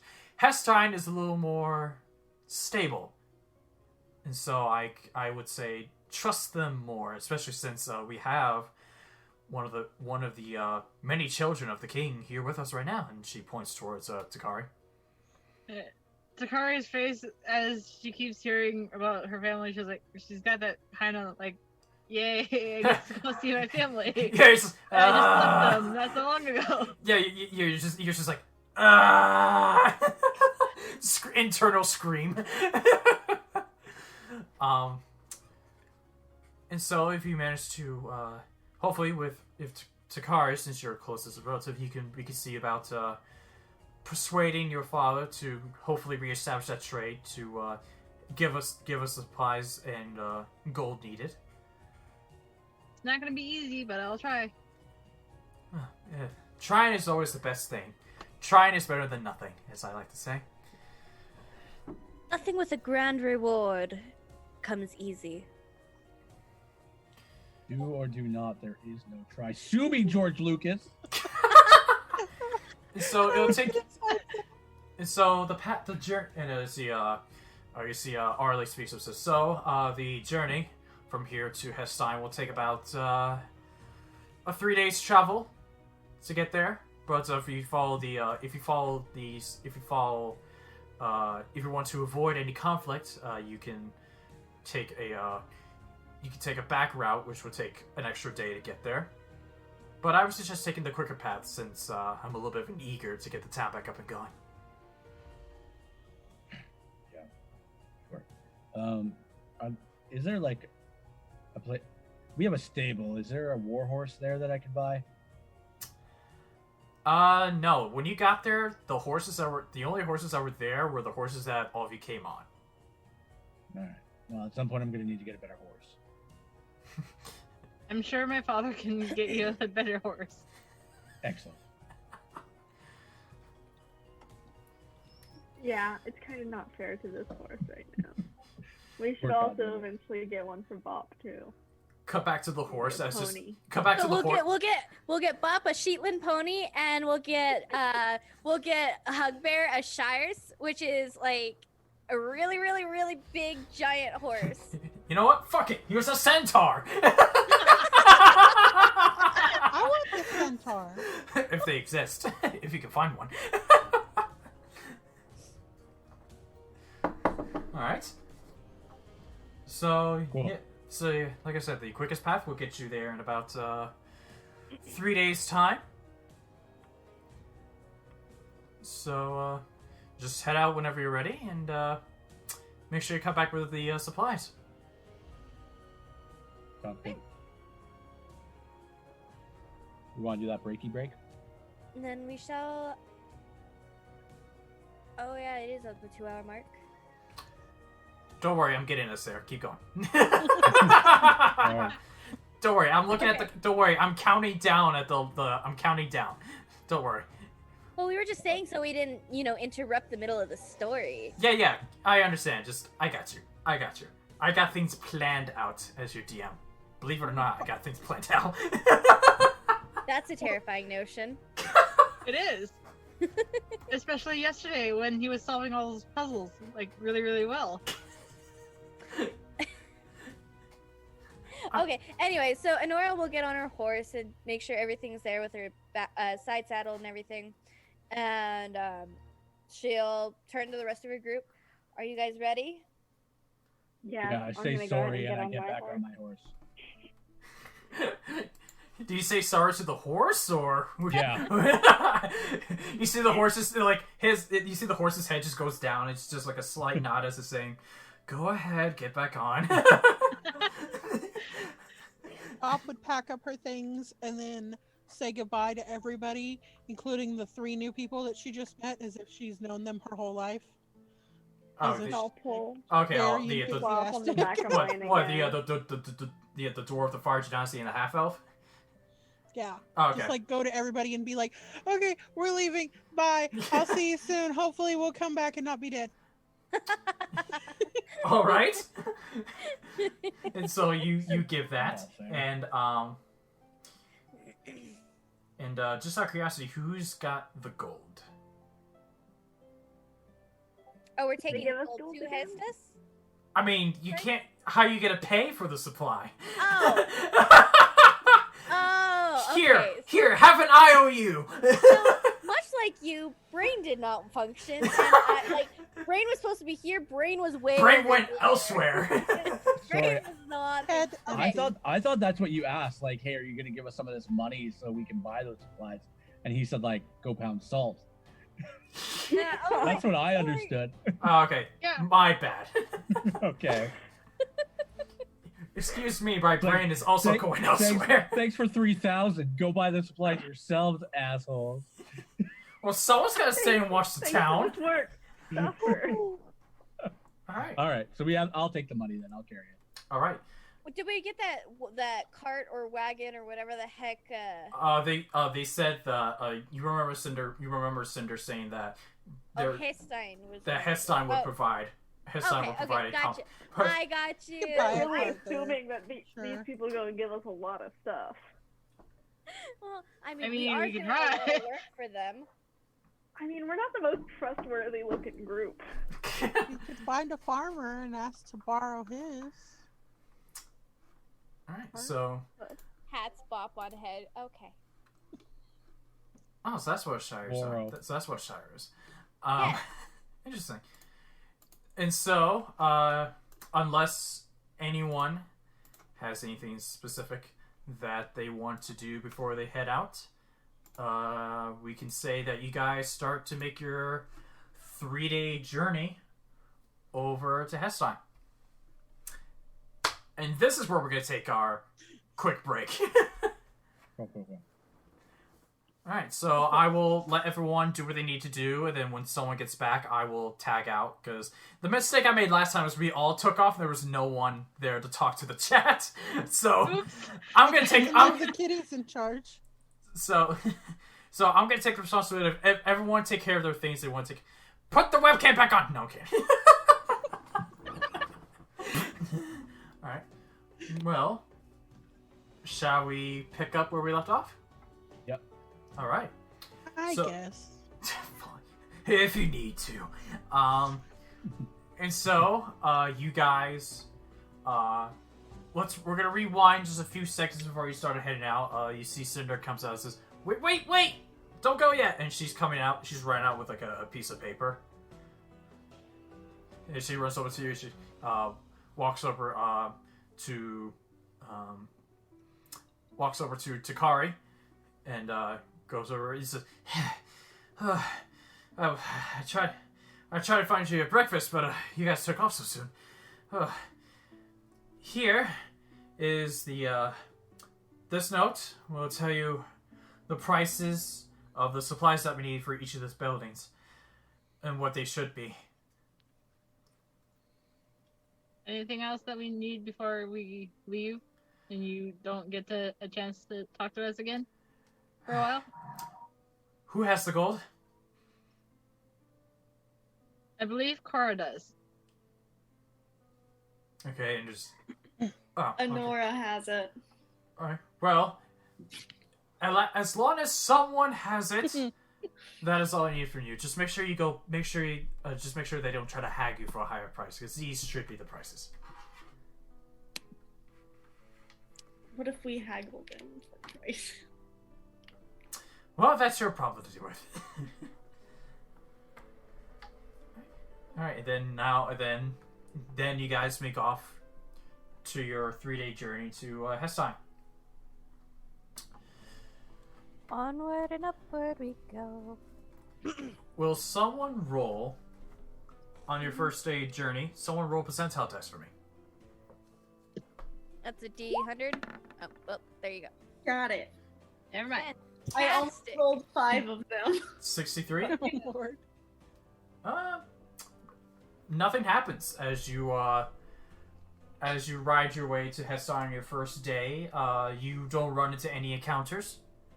All is well on your first day, and eventually you would, as night approaches, you would pull over to the side and try to make camp for the night. Yeah. How do you guys prepare for camp? I'm used to just sleeping under a fucking tree, so what do you guys want to do? I have a bedroll. Bugbear and kind of use him as like a pillow. Yeah. Alright. Let's see. Start a little fire? You guys want a fire or no? That is up to you guys. Well, We control can can start a Build fire. a fire if we need one. Just cast control flames. Just go. I don't have that spell. I have firebolt. I have control flames. Oh wait, no, I do too. Like, can I light a fire the normal way, please? But magic makes things so much easier. This poor tree I'm sleeping under. So as Corra, Onora, and Takari fight amongst each other who should make the fire and how it should be made, you eventually agreed on who would do it and how to do it, and you make the fire. And what do you guys do for food? Takari will probably hunt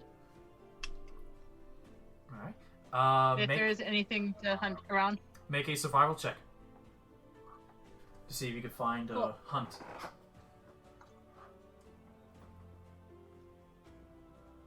That is a 21. You managed to, through the woods, you managed to find a couple of rabbits and hunt a few of them down.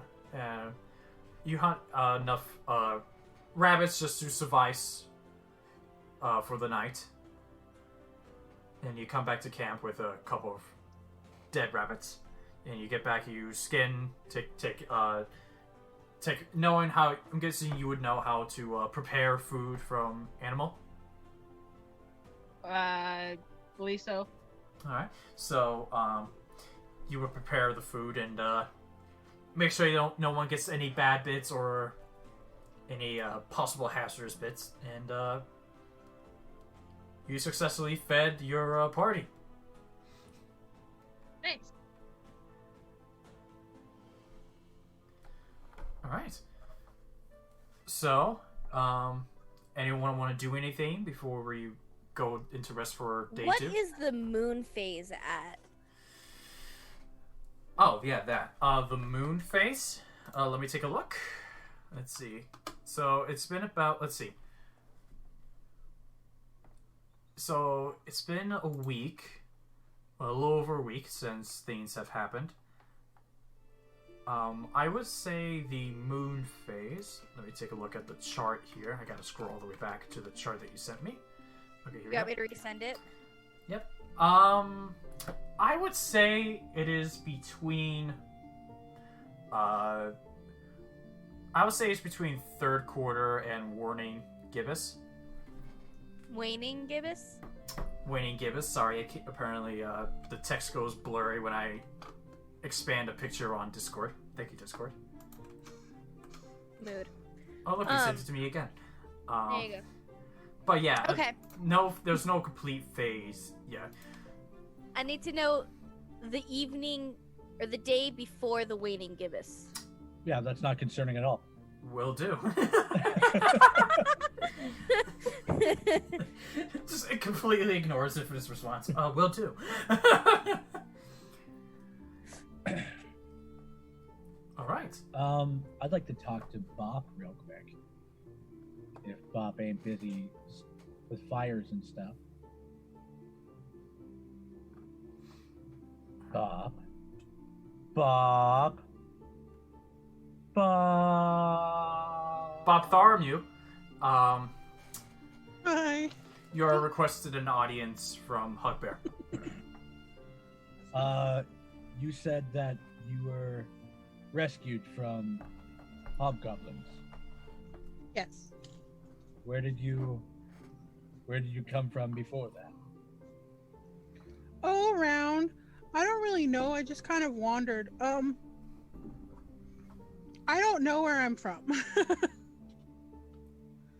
I was kidnapped when I was very, very, very little, and I spent most of my life as a fox. And she kind of absentmindedly scratches one of her ears, which is why I have my ears and my tail. And I was set free last year, and I've just been wandering everywhere. You spent your life in captivity. Yeah, in a very small cage, as a fox. I had a small stint as a captive. I can only imagine what you went through. Did they make you kill a bunch of people? No. Oh, well, then you had it easy then.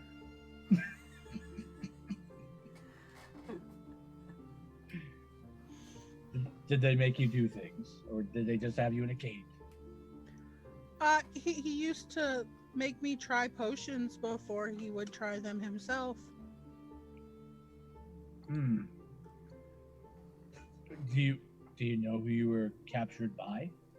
I never knew his name, but he was a wizard, and a group of adventurers came and they killed him, and they let me out of the cage, and when he died, the spell on me broke and I turned back into myself with extras. Extras. And they gave me some clothes and they fed me. And the only thing he ever called me was Bop, so that's my name now.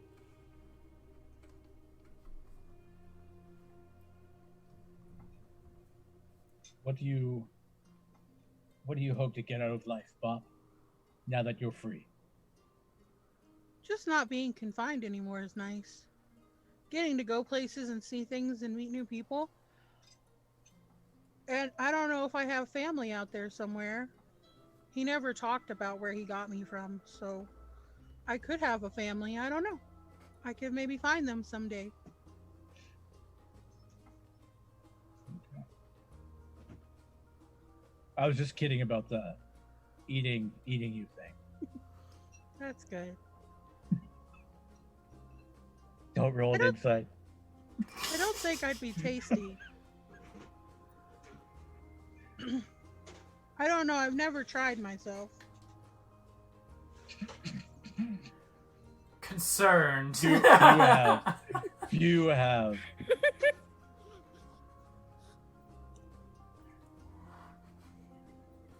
Go to bed. So Hugbear walks away, confused and just thrown away by the comment that Bob gave him about have not tried themselves yet. And so Hugbear, now she's thinking about eating her own finger, just so you know. She's thinking about, like, maybe. She got desperate. Alright. Oh, Lord. Alright, and so, you guys take a rest. Morning comes around. It is now day 2 of your journey, so you pack up your things. Do you do anything before you leave the makeshift camp? Nope. Besides pack up. Leftover food? What was that, Corra? Did we have any leftover food? No. It was just enough to get you through the night. Okay, cool, because I was going to say we're taking that with us. We do. I guess I eat a ration and I apologize to my horse. Alright, at this point the horse has accepted his fate. And, Poor horse. and, yeah, just gives... Yeah, and so you guys ride through day 2. Will someone roll percentile for me? I got you. Okay. Alright. Steadily getting lower, boys. Alright. Yep. You can take the next one. And, yeah, once again, nothing really happens. As you're on the lookout, things looked a little... There are some things that did look a tad suspicious on the way, but eventually that feeling would go away within seconds of feeling it. But no encounters, another quiet ride.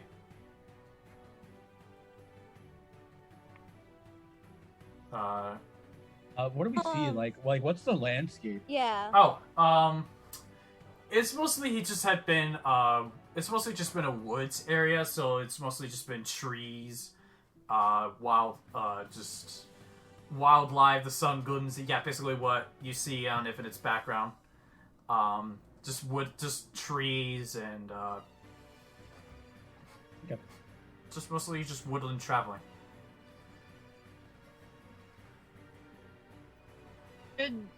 Would Takari sense that she's getting like closer to home? Like, are the woods starting to look more familiar to her? Yeah, you would eventually you get to about halfway through your journey in the day. You definitely know that you've crossed the border into Hestein. And then, like I said, it's half a day, so you're at least a day away.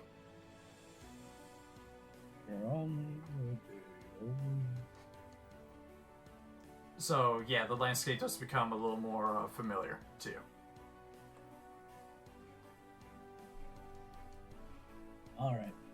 All right. So you guys, once again, nighttime comes around.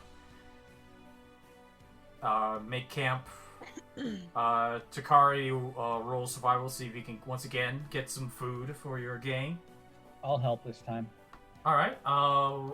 Roll with advantage, or both. Either one of you roll with advantage, or only one of you roll once, or both of you. I Roll once. already rolled once, and that was not very good. All right. Do it again. That's fine. All right. So I'm you help- get I'm helping advantage. You have advantage. So roll again. 11. You're not. Okay, so Takari, you're not used to hunting with others. You've grown to hunt by yourself after being taught that you've grown to just hunting by yourself, not used to having to worry about other people. But with Hugbears, you don't get a lot, but you turn back and see Hugbear also got a few. So, but combined, it's enough to get through the night. Not as comforting as it was the previous night, but it's just enough. Woo! Food. So I have to say, I'm not used to having people accompany with me while I'm hunting. In my track, we would all go together like a hunting party. I mean, my older brother Baron taught me how to hunt. It's not very well. He's a better tracker hunter than I am. So, Is that the oldest brother? one of them, But the oldest? not the oldest, second oldest. Which one? No, I guess we just talked to Dad. Never mind. Never mind. There's 8 of us in total as children in my family. Holy shit. Say mom. Yeah, same mom and dad. Is it cold where you live? Is it cold? No, it's not that. It's relatively warm-ish. Like if I was to put it into temperature-wise, I would say averagely like 58 degrees Fahrenheit. Okay. It's fair, I guess. Oh, well. Way to go, Dad and Mom. They got really busy. What's it like having siblings? Well, everybody is different. Some are more wanting to be in the palace, and then there's me who just never really wanted to be in the palace. I was more outside. I see. Father always got mad at me for wandering off. Said the forest went safe, so he sent my second oldest brother with me.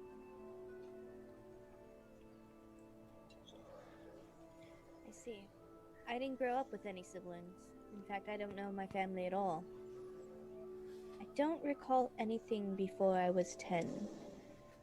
I was found by my mentor, and I've been with him since. And we live in the middle of nowhere, so people don't often interact with us.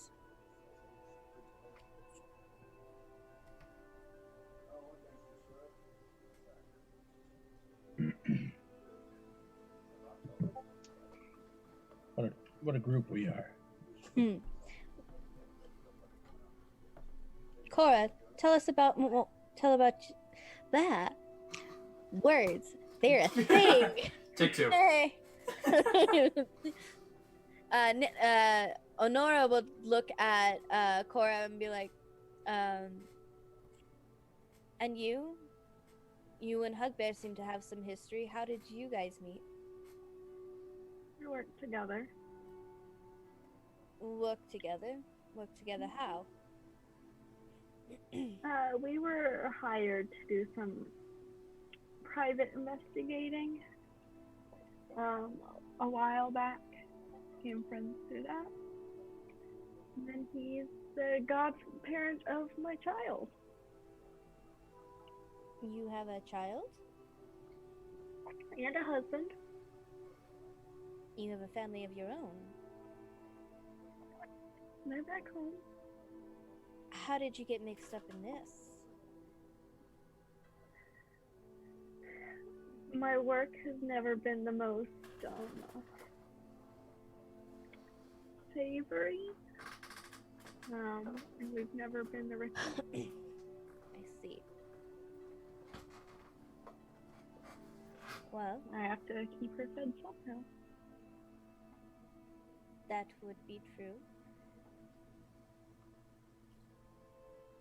I see. Other than that, 4 brothers and a mom. You know, nothing too crazy. Hmm.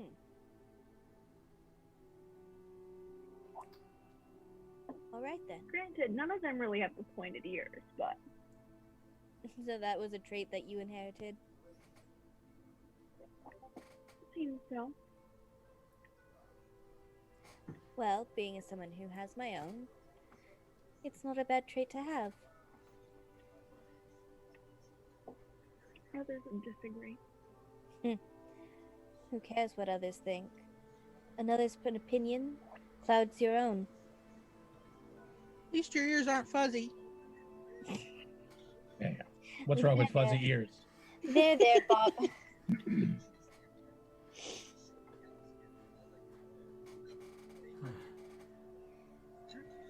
I'm loving these roleplay So sessions. Such an awkward band of merry misfits.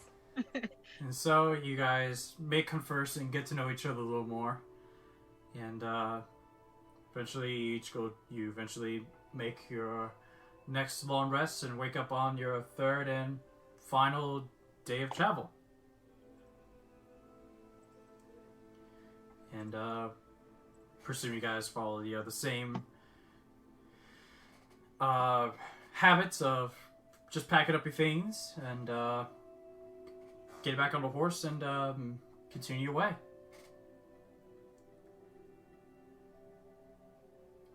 Yeah. How far away are we from Eston? By the time, basically, by the time, so it's morning. By the time you get there, it'll be late afternoon. Could I send a message either my brothers or my father to let them know that I'm on my way home, and I am bringing a party with me? How would you go about it? Just letting them know that I'm okay, I'm coming home. Well, No, but how would you send it? Like sending stone, Well, message? I have the cantrip message. Okay.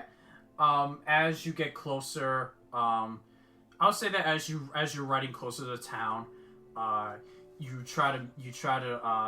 use message constantly to see if you can reach any of your siblings. Eventually, you would make contact with one of your siblings, and you would mention about how you're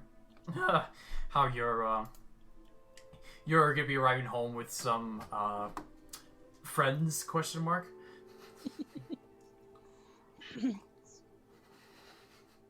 Sure, we'll call it that. So you would eventually, as you get closer, you would eventually notify one of your siblings that you're arriving home. Okay. Do any of them respond? Yeah, they would, if you really want to know who you specifically reach, give me a sec. You reach out and, you find you contact with Haymir. Cool. And I just let him know that I'm on my way home and I'm bringing friend party with me, and then I need to speak to father when I get there. Alright, and he replies, "Oh, so you made friends while you were gone. Don't miss us already." no business.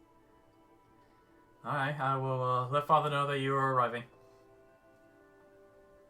Thank you. And,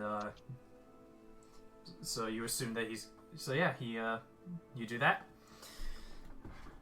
And so eventually you make your way into Hestine, in which, for Bop, Corra, Hugbear, and Onora, who have never been there, you see this is the largest city you guys have been to. You can't really call where we just were a city. Well, based on like where you started and Nofliasile where you've been staying. I was like, okay, we've been one place, and it's like Technically you've been to 2, because you started in one place. But yeah, compared to either your hometown or where you've previously worked. I thought you meant like as a party at the places that we've been. I'm like, No. Takari, you're used to the side, but the 4 of you, it's just like what you. It's. You've heard that Hestine was one of the more financially stable places, and you can see why, because there's just like tall buildings, a bunch of marketplaces. So there's a lot more going around in the around in this city than what you've used to. And just when you reach town, where do you guys go?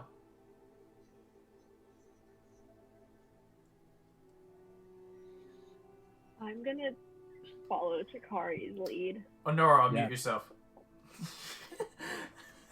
I had to do the same thing. I was saying, I'm assuming we would go speak with Takari's father. Well, we have the list of things, and how much they cost. Would we just go and see if we can acquire it ourselves, or are we gonna try and get like the kingly discount?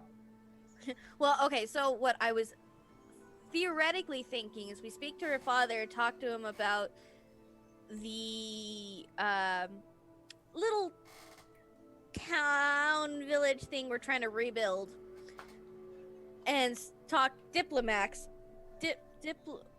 Diplomatics. Words. Words. That. Yeah. Talk the fun stuff, first, and see where that goes before we get our supplies. Because what are we supposed to do with our supplies when we go talk to the king? Just leave it out in the middle of the street?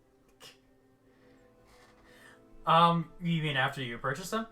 Yep. You won't know until you won't know until you go to find where you get them. That's fine. Let's go talk to the king first. I was like, After you theoretically, talking to the I'm king. just not gonna give you the answer. Well, That's we weren't your asking job. you. We were brainstorming as a party. Yeah. Alright, so, I'm guessing through Takari's lead. Yes. Uh, You're on this one. Takari would lead you guys towards the biggest building of them all, which looks to be the main residence. Unless Takari wants to lead us to a fucking pub. You go down this very suspicious alleyway. And you immediately die. Roll initiative. No. You're robbed and murdered. End of session. Takari will lead you to the castle Alright. or palace or whatever it is. Alright. And Bop is just absolutely amazed. And when we get to the castle, you live here? Yeah, kind of. So big. It's a lot bigger on the inside. Yeah, I thought the same thing.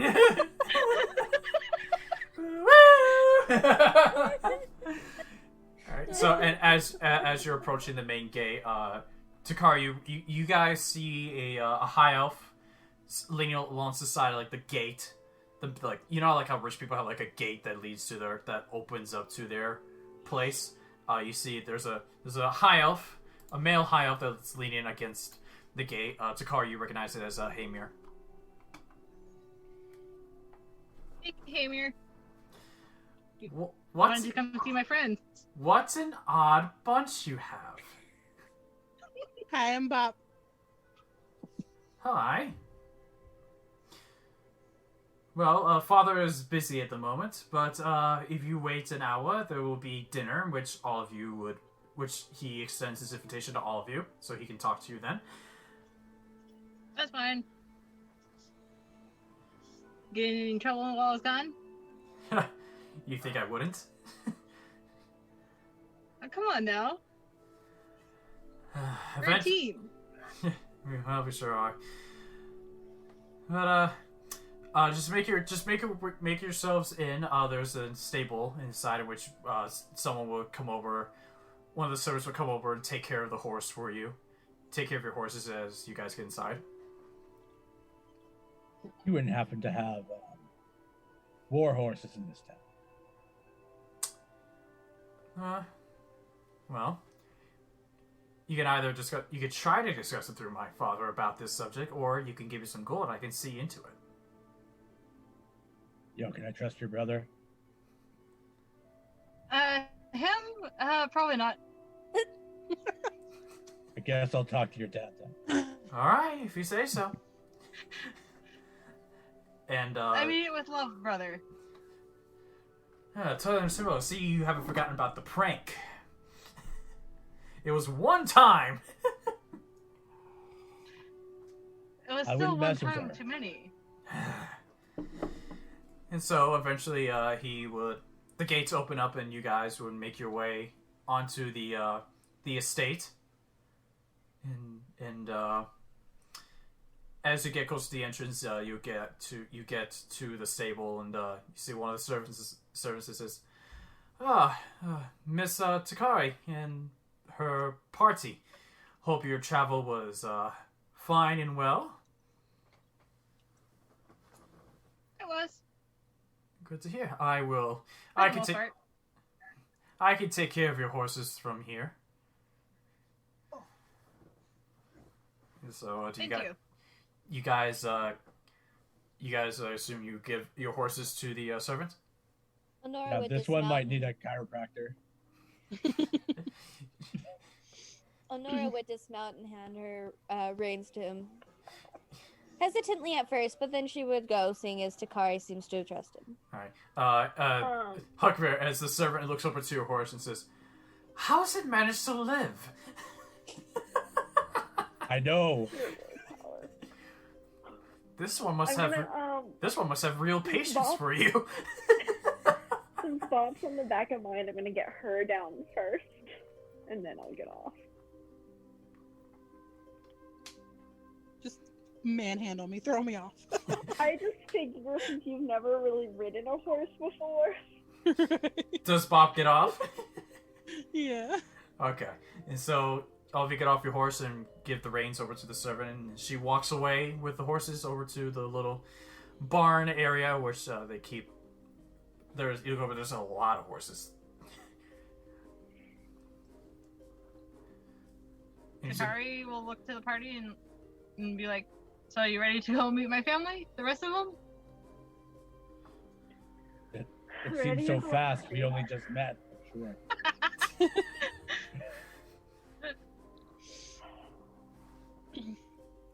I'm sure they'll be surprised.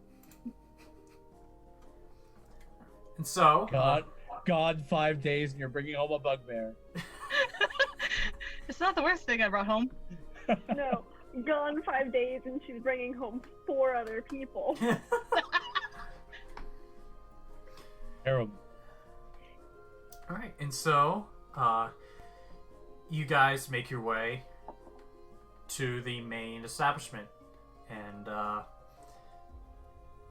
you see that as you approach, the doors open, sort of automatically, but you see there are servants by the door waiting, and waiting at the main lobby. As you enter, and you see a a female half elf, which Takari recognized as your mother. Hey, Mom. Hi there, sweetie. I see you. I suppose your task was successfully completed. Well, part of it. Oh, and I see you brought some guests. Yep. Hamir said you would be bringing home a couple of guests. Didn't think you would bring this kind of group. But she's looking over. She's kind of looking like specifically like the Hugbear, the bugbear. It's just, like just looking at you curiously. Just didn't think you would make friends. Like as if like did you see this coming? Just like itching and scratching fleas. Like He's really nice. For the most part. I see. And fights well. I can tell by the weaponry that you have on your back there. Wait, there's a weapon? You see the glaive on his back. I introduce all of the party members to my mom. Oh, well, Bob, Corra, Hugbear, Onora, it is nice to meet you all. I am... Once again, like I said, I'll get these names memorized sooner or later. I am Hekathra. I am Takari's mother.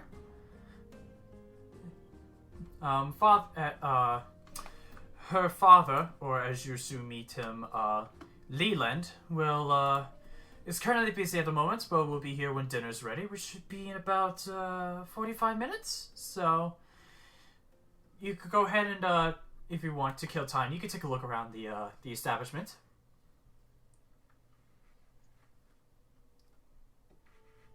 Only Takari thinking- will- Oh, go ahead. Go ahead. I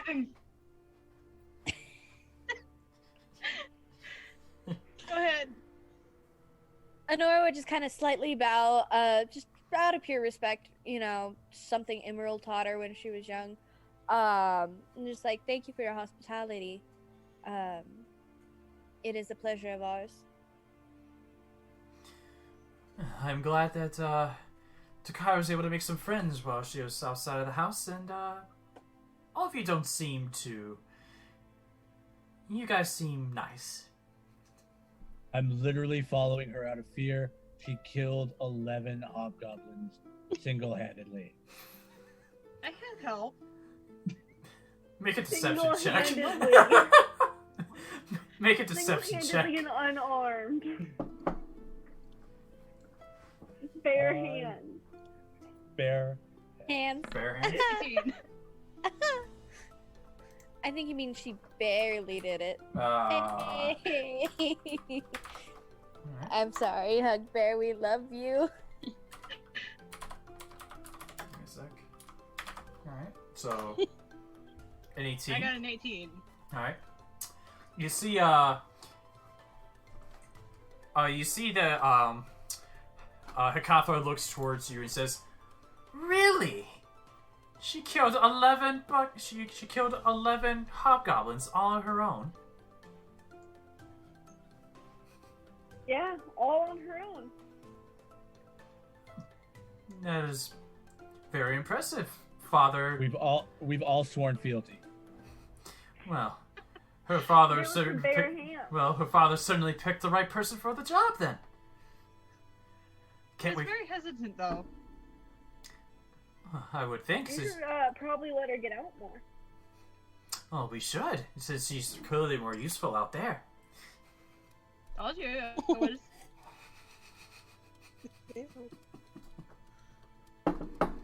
I love how she totally took that as a compliment, and every one of us took that as an insult. So here's the thing. There's a difference between, like, taking it that way and the way that it was intended, and I feel like it was intended as an insult.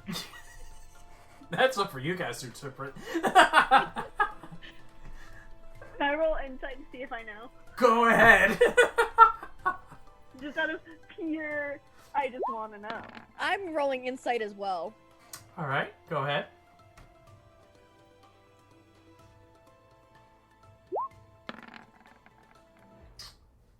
Oh, I don't like that we rolled the same. I don't like that either. But for both of you, you take it as a compliment. That's Okay. nice to know. Pop's not paying attention. She's looking around at the big Ah. everything. And so, like I said, dinner will be ready in about 40 minutes. You can look around the house and just marvel and marvel in the success of being able to run this city.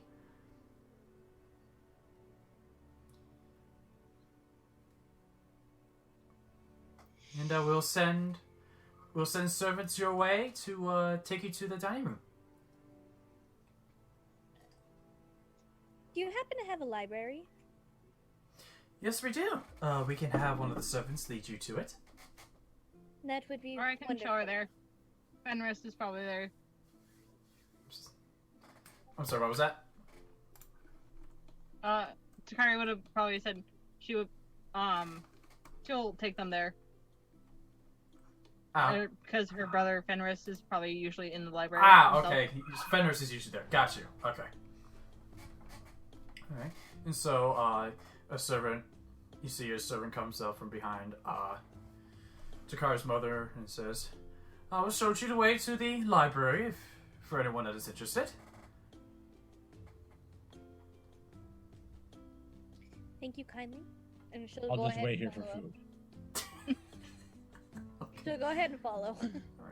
Alright, so as Onora is guided away towards the group to head to look at the library, Hugbear stands still for food. I'm going to... Come on, Hugbear. I'm gonna pull on your arm to make you come with us. I'll give you some of my food if you come with us now. Oh, God damn it, I guess I'm going. It's a food-oriented bugbear. As I pass a servant, I just kind of quietly want to whisper "Are you getting paid?" Or I want to know if they're getting paid or if it's indentured servitude. And I'll literally ask it as, "Are you getting paid?" As you whisper that to one of the servants who's probably dusting away. As you whisper, they just turn to you, kind of curious. Is yes. I mean, we're servants. We're not slaves. That's the distinction I wanted to make. Okay, have a good day. She goes back to dusting and slowly making her way away from you. And where was Corra trying to take Hugbear anywhere specifically, or? No, just following the rest of the party. Alright, so you follow the servant that's taking Onora to the library. Bob and Takari, what do you two do? Takari's probably looking for either Dior or Fenris to bother them because that's what she normally did. Because there was two that she didn't really, which would have been Faephyra and Elamar. Okay. That she didn't really hang out with. Okay, so you're looking for... Alright, so Dior or Fenris. Okay, got you. Bob? Bob is just probably tailing behind the group going to the library very slowly because she's still just taking everything in and looking at literally stopping along the way to look at the things in the hallway. Okay. Let's cut over to Takari first. So Takari, you head over... First, you head over to Fenrir's room. It's empty, so he's probably down to the library, like you said. And then you head over to Dior's room, and you see Dior's at his desk. Looks to be writing something down. What you doing? Oh, Takari, you're back. Didn't think I would be back so soon.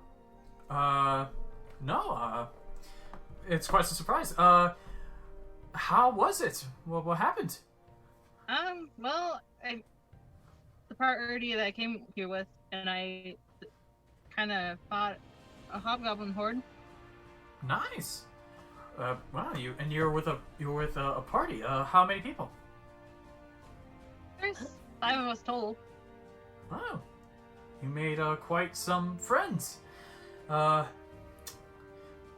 of curiosity, what are you here for? I need to talk to Father. About what? Maybe I can help you out. About Nofliasile. Trying to rebuild it. Oh, you managed to fix what was happening in Nofliasile. All right. What happened to what? I knew we had relationships with Nofliasile, but eventually they just went quiet. What happened?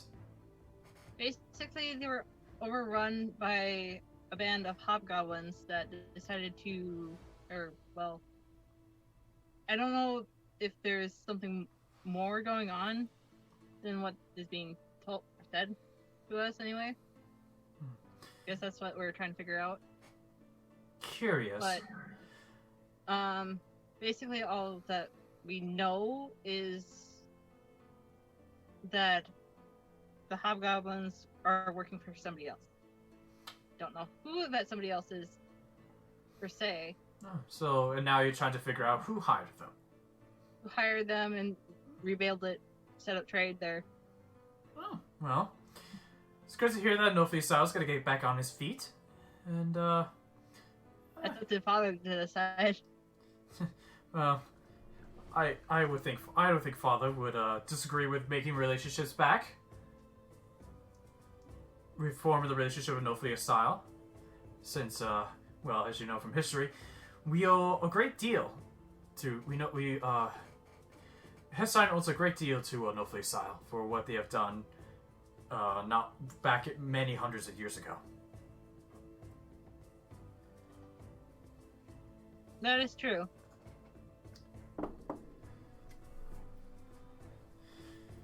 And, in case you were curious, the reports about the disappearance in town has kind of settled for now. There's still a disappearance going on, obviously, but it's going at a much slower rate. And what's going on north? It's gone silent. It's gone quiet. That's weird. Have you figured out what is causing it? No. By the time we went over there, we did find we found more of those rocks you mentioned earlier, but, you said there was shaking going on, right? Yes, it would go for about 3 seconds, stop, and then go again for another 3 seconds. Well, we about as far as you said you went, and, we didn't feel any shaking there. It was weird. Quiet. So I'm guessing whatever's happened going on, it must have stopped. So I would think nothing to worry about for now, then. It still doesn't feel right, brother. And you know it. Yes, but I think for now, since there's still activity going on in the city, I think we need to put all of our attention to that while up north has stopped. And of course, if up north picks up again, we will look into it. But for now, Father in the city. Sorry? What about the city? There was 2 places. No, it's just like I said, just those disappearances, and it's gone a lot lower. That like one person would disappear. You know, the usual stuff, but it's at a much slower rate. There's actually been a couple. Still concerning. Yes, it's still concerning that we can't figure out what is going on. Maybe when you're done with whatever business is here, I mean, obviously you probably have to go back to Nofliasile, but maybe when you come back, you can figure out what's going on. Maybe. Eventually, that's probably one of our tasks or to-do list. All You should come meet my friends. I will. I sure I'll meet them at dinner. I need to take care of business here. Gotta take care of some business here. All right. See And, you in a bit then. yeah. And Takari, I'm glad that you're safe. I wouldn't be here if I wasn't been safe. That is true. Alright, I'll see you at dinner. And he turns back and continues writing on his desk, writing whatever he's writing. And we're gonna cut back to the rest of the group being led over to the library. And as you enter, it's quite a large. It's sort of like a private library, but it's quite a large private library. They're like you walk in, you see the lines of books, and it just keeps going. Ow, my neck. And you see like at one of the main tables, you see there's a high elf sitting there, or looks to be doing some research on something. And you see the servants go, so this is our library. As you see, we have quite a library.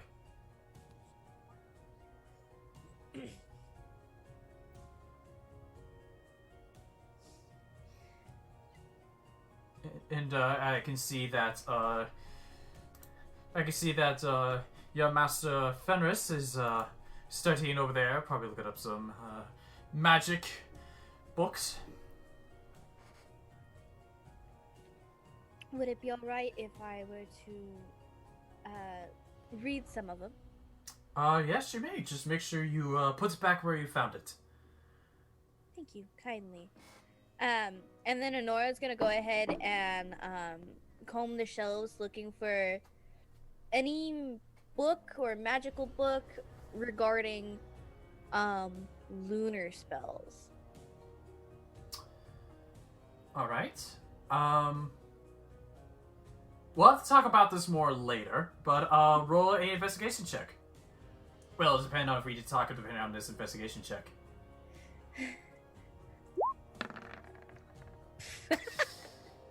You don't quite seem to find a book on such subject, sadly. I need to talk to you about that, though. Okay. Okay. We'll talk about that after. Other shenanigans. Other stuff to throw at me. Oh, yes. Alright. Okay, so while Onora is searching around for a book that's not there, what does the rest of the party do? Takari would have probably tried to find her way back to the rest of the group. Okay. You eventually make your way back, and you see Hugbear, Corra, and Bob just looking around, admiring the size. Maybe. Sorry. Go, Hugbear. I just start looking at all these books, and I start getting a nosebleed. All right. Okay, you don't have that bad of an intelligence score. And let me tell you Like, that. God damn it. And let me tell you that nosebleed adds up to 5 points of psychic damage. But what? Psychic damage. I was gonna say, what if I rage first? But Immediately changed. I'm so confused.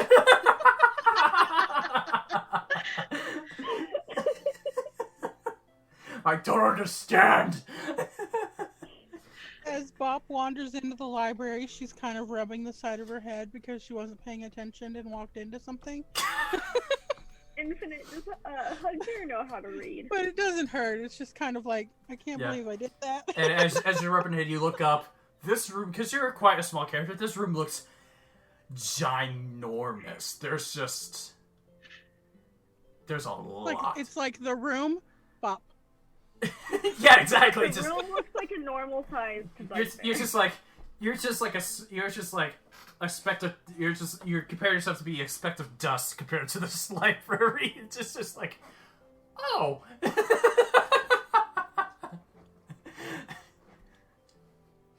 Inside, the real me is going, books. Books. Like, Books. go. I would like to go along the walls and look for secret passages, because castles and libraries always have. Roll investigation then.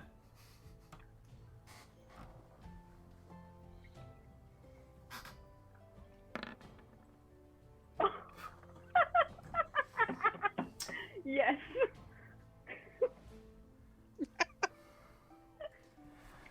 Oh, At least we're not rolling the same anymore. there wasn't a passage. Now there is. Where's that passage? Corra. Where's I that? couldn't get the passage. You begin going around the books, trying to find there's some secret. And then you come to, as you're pulling the. How do you search for the levers? How do you search for the levers? Like, do you do? I'm like pulling books, looking for any like crevices or indentions that like stand out within like the shelves and the walls themselves. All right. Picking up candlesticks. Yeah, looking at lights and stuff. You find, as you go into search, you don't find a secret passage, but instead, you open a book. You go to one of the books. This one, for some reason, catches your eye. It looks to be like a thick, sort of like a dictionary kind of book. You take a look. You open it. You find that the middle part of it has been hollowed out with a pouch that's inside. What's in the pouch? You take a look in the pouch, and you find 22 gold pieces. I'm gonna take the 22 gold pieces. Because I'm gonna put a little slip of paper that says I owe you. and so you take the pouch out, you take the gold, you take the 22 gold and put it into your pouch, and then you write with a little slip of paper the letters I owe you, and stick it into the pouch, close the book, put it back. Hey, Bugbear, remind me that I need to tell Takari that, like, once we make money, we owe them a little bit.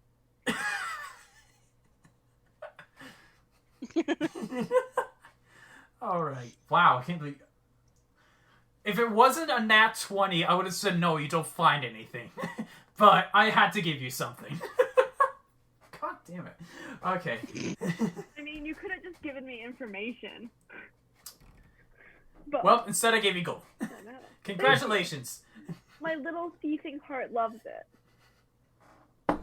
I had to go for your thievery side on that one. I have a child to support. What can I say? Why does it keep getting hung up there? The music. Sorry. Music was being stupid. Okay. So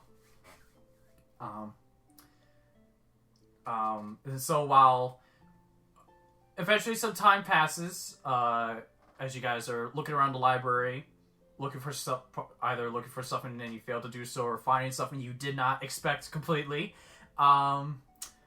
Eventually one of the servants comes through the door and said, dinner will be served in 10 minutes, so everyone please make your way to the dining hall. For those who don't know, I will show you the way. Yeah, I follow. Is Hugbear just sprinting? I follow so quickly. The servant freaks out, runs away. The servant... I start chasing. He said follow him. Go! He's getting away. Yeah, the servant pisses his pants and starts running away. Because he didn't expect a bugbear to come around a corner. And starts running away. I guess that question becomes, what's his movement speed? It's 30 feet. Good, because I have 80. He's not getting away. Oh no. And he's just, don't kill me! Don't kill me! I'm just, food! Food! Sir, I am not food! Nora just looks at him like they're crazy. Servants are friends, not food. Do you do anything when you eventually catch up to the servant? No, I'm following. Ah, please don't eat me! And you see like other servants and like some of the other high elves will look around like, what the fuck?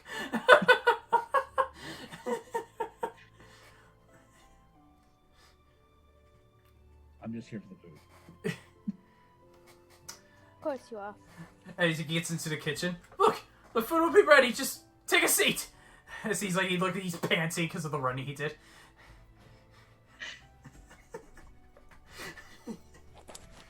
I take a seat and I slide Corra's chair closer to mine. Because she owes me some of her food. Alright. Everyone else, please, take a seat. Hugbear, so kindly moved for me. Alright, and eventually, you make yourselves, in, and then the servant just power walks away from the room.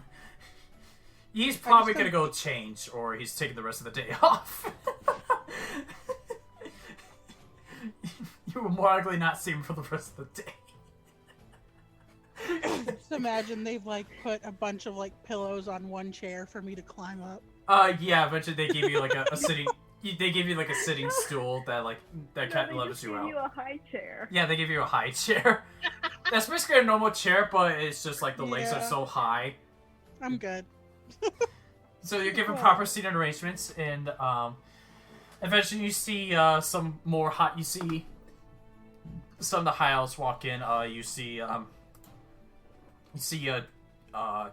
Dior and Fenris come in. Haymir also comes in, and you also see a different female high elf walk in. Takari recognized him as Faephyra. Faephyra, excuse me. And and then eventually you see a high elf couple. One of them all of you recognize as Hekathra, and then one of these you see as looks a little older than the rest of the high elves. Wrinkles, but that's probably because he's tired. Mood. And you see everyone takes their seats, and food eventually comes out as looks to be a roast beast that was freshly cooked. Comes out, gets placed down. I immediately put some of mine on Hugbear's plate. Yeah, fair to say Hugbear would, whatever's left, he would take. Hugbear takes it. Okay, here's the thing. But I have a kid at home, right? So I cut it all up, and then I put it there. He's a toddler. Uh-huh. And not just shoveling it all in his mouth. Nice. And so, and there's also a few side dishes, and Hugbear's enjoying the majority of it. And you see your father, you see the head of the house speaks up and says, "So, you are Takari's party of sorts. I take it you all did the same thing whatever Takari was sent to do?" Yeah. And if I heard... We're friends. Friends, I see. Takari needed to get out of the city once in a while. Glad that she actually made something out of her journey. But anyway, if I heard correctly, you took care of hobgoblins. And that Takari took care of the whole thing. Yeah. With her bare hands. I basically stood there and watched in shock and horror. All I did was hide. Okay. Either Hugbear or Corra roll deception with advantage since you're helping each other. I didn't lie. Okay, then, Corra, All I did was hide. So wait, are you lying or telling the truth? I'm telling the truth. All she did was hide. She hid the whole time. Alright, Corra, make a persuasion check. Hugbear, make a deception check. I just had to close Can I roll deception instead? Roll which way you think is more fitting for what you just told. It's a half truth. I'm rolling deception. Thank God I rolled deception.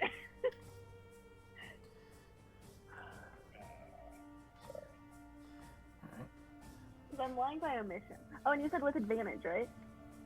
Well, that was as if you're like I thought you guys were telling the same thing. That's why I said advantage because you guys. We're telling the same story. Mine just has an element of truth in it. That's what threw me off at the whole thing. So, Hugbear, if you want, you can give advantage to Corra since you guys are telling the same thing. Yeah, let's do that because I'm trying to get my Chrome back up and running. Okay, so Corra, roll again. Roll deception again. Thank you. That was better. All right. 25.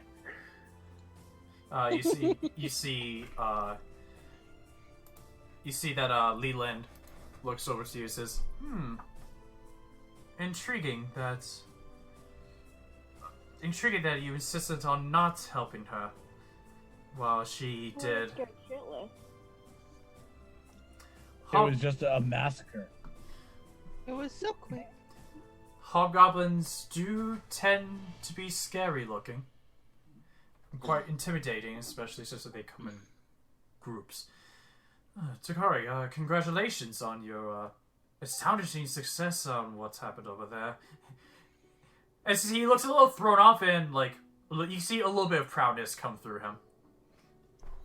I told you I could handle myself. You just never gave me much thought. I guess I owe you a bit of an apology then.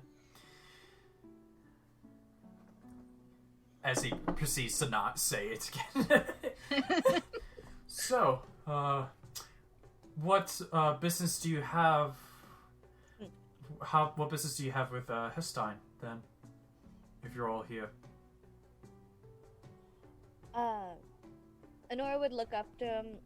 Not really having much on her plate. She's not big on eating large meals or anything like that. She just kind of like looks up to him and is like, pardon me. We've come on the business of, how the heck do you say that thing again? What? Nofliasile. What was he? Nofliasile? Nofliasile. Nofliasile. Okay. Because big words for dyslexic person, not a great thing. Hey! We come on business of Nofliasile. There was an incident that happened which caused the town to become rather ransacked, I suppose you could say. I'm presuming this is has to do with the Hobgoblin group, so. Indeed. I found it strange. I found it strange that they suddenly went quiet that Nofliasile went quiet on us. One day. Was, and so we as a group were summoned to help assist in rebuilding this. One of the tasks being to rid the city of the Hobgoblins, and then the other we've come to ask for you to see if we would be able to establish a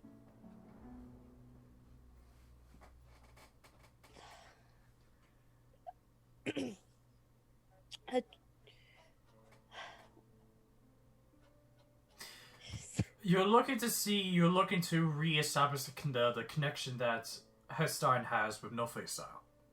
Indeed. That, and we're looking for some supplies here as well. We have a list with us. May I see it then? She'd go ahead and hand him the list. I see. He takes a piece of paper, takes a look at it. Mm-hmm. Great. Well, I have to run this through our treasurer, but it seems to me that everything checks out. He leans back and gives the note to one of us and says, "Please get this to our treasurer, and make sure." Where the fuck did Infinite go? Gone. I don't know. Infinite, come back! And so, I'll just continue for now. So you see, he leans back, gives the note to the servant, and the servant walks away. Well, I can see that your request is, I can see that your request will be through, and, I would presume that he would want the, I would assume he would want the usual stuff, such as, paying for their expenses and costs. As what we were told, supposedly, yes. Well, seeing as Hestein owes Hestein owes Nofliasile an endless debt, I will see about reestablishing all that. Just tell whoever's running it that. Just tell them whoever's running it to make sure they send their bill early so it could get here soon. Indeed. We will definitely relay that message. Alright. So you'd be willing to reconnect those establishments? Yes, I am willing to I'm willing to make sure that I'll make sure to help the Nofliasile will get back on his feet quick. That is greatly appreciated, your kindness. Sire?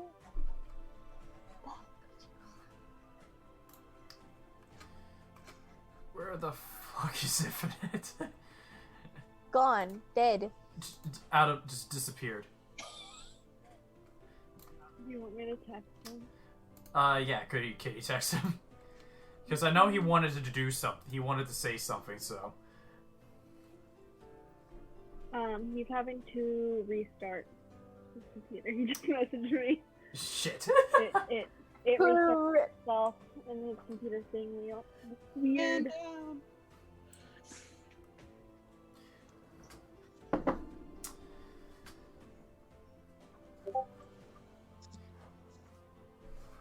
This is certainly interesting.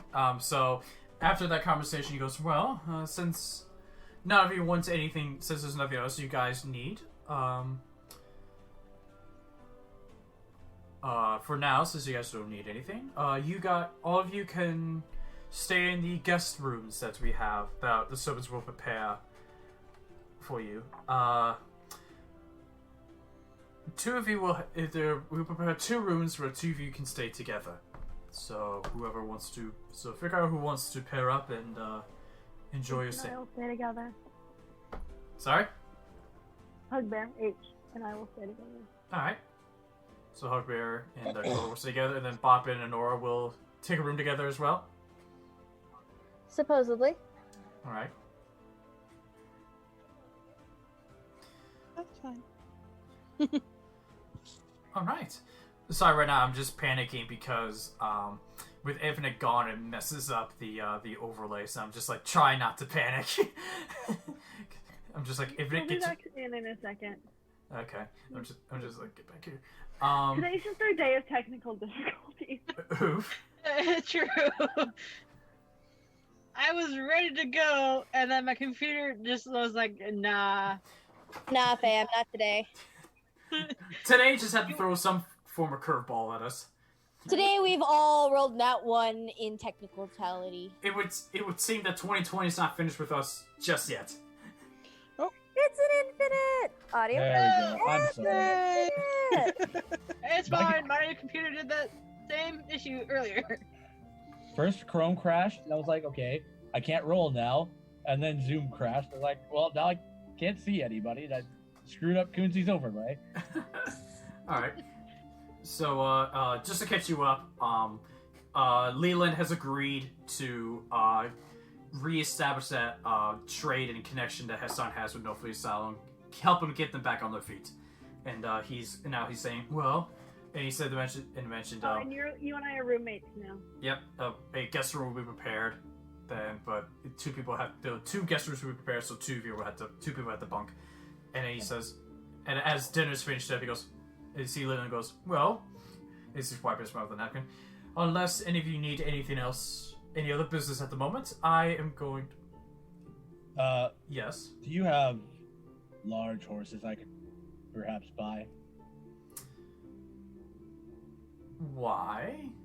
Well, as you can tell, I am a big person, and I feel like I'm killing horses at an alarming rate. Just by sitting on them, or? He's a 300-pound bugbear on this poor horse, which usually only takes about less than 200 pounds of weight. And all this gear I'm With carrying. all his stuff. Oh. So if you have like a war horse or something, I'm happy to purchase it. Alright, well, speaking of which, I need, money. I need, gold for the initial supply that I'm guessing you probably want to take with you back to Nofliasile. We do have that for you as well. Alright, No well, more than what's written. alright, well, how about this? Whatever is left of the gold, because warhorse, the next horse would be a warhorse. That would probably take up your weight.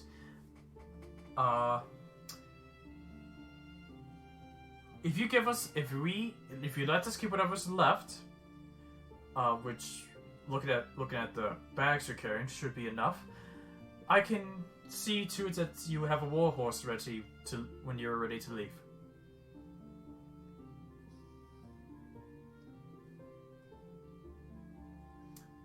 Mike isn't working.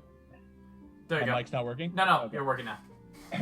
I mean, that's up to the party. I have 400 gold still. I could just buy the horse. I don't know how much we'd have left after all these supplies. Onora would speak up at this point. The only thing that I can see about that is the fact that whatever is left we were going to use to help rebuild the town. Yeah, I'm happy to pay for it myself.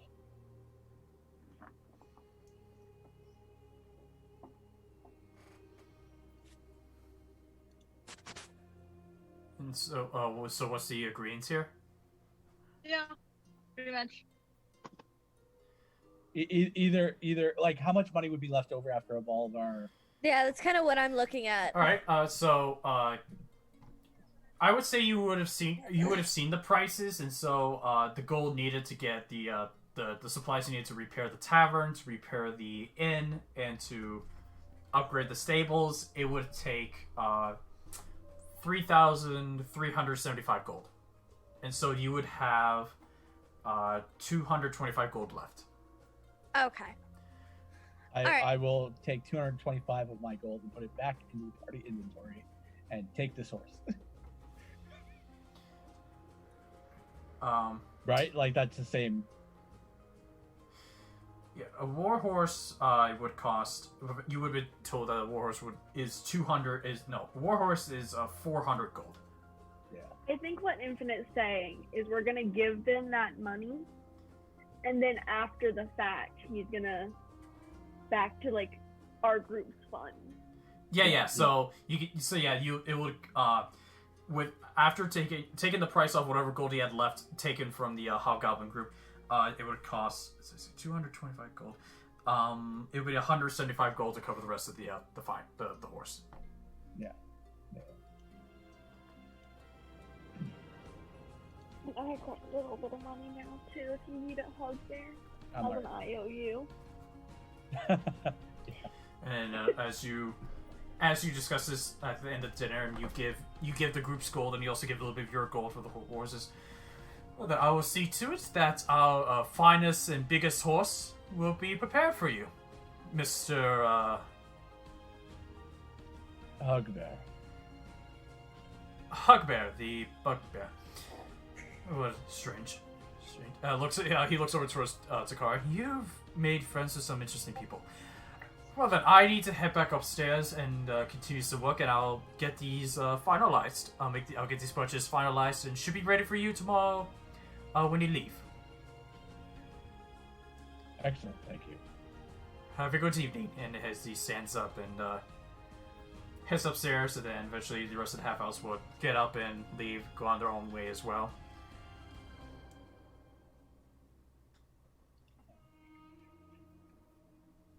And then, Are they not gonna show up for to sleep? sorry. No, go on. Never mind. Okay. As you so then as time eventually gets close to evening, the servants would show Corra and Hugbear to their guest room, and then Bob and Onora to their guest room. I would like to do a preliminary sweep of the guest room to make sure there's nothing Suspicious? or hidden. Alright, make an investigation check.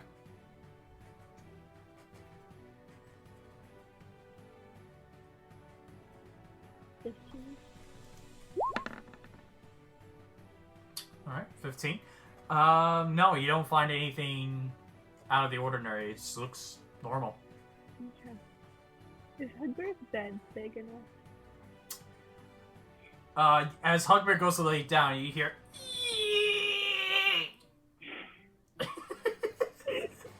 As the bear is, it's like... It's the bed is kind of like, oh, there's a lot of weight. Hold it!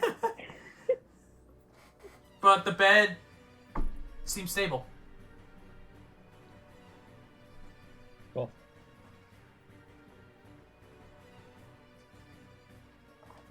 Alright. And so, Bop and Onora, what do you do anything before we make another long rest? Bob would, of course, marvel at how very large a room it is, Uh-huh. and how fine all the things in it are. You see, And there's then when you she see got that there, tired, as you look at the bed, you see there's a step ladder prepared for your. There's a step ladder prepared for you. when she finally got tired, she would crawl up on the bed, kind of do like a little circle like a cat, and then lay down. All right, Onora. Nora will stay up a little bit. She'll go ahead and take out her quill and journal once more and notate everything that's happened so far, both with the negotiations with, I'm assuming he's a king? Yeah, he is the ruler of Hestine. Or ruler? The ruler? Okay, so she'll take notes of the ruler and the negotiations that have happened and kind of keeping track as to everything that's going on. She's also going to take out her sending stone and send a message to Imrul, simply stating, "Good evening, mentor. Mentor. I hope you're well. The adventure is longer than expected."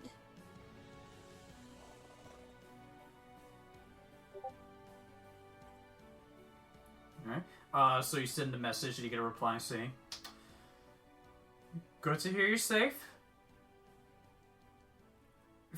Figured it'd take longer, knowing who you work with. Be sure you take your potions when needed."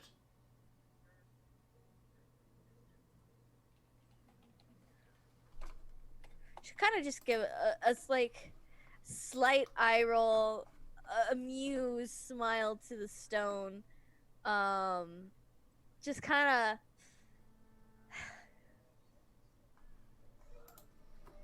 of exasperated almost from his consistent worry. Alright. And then you go back to journaling and then at some point just nod to sleep. Yeah, she would. Alright. And so, the party enjoys a nice evening. For some of you, probably the best sleep you've ever had.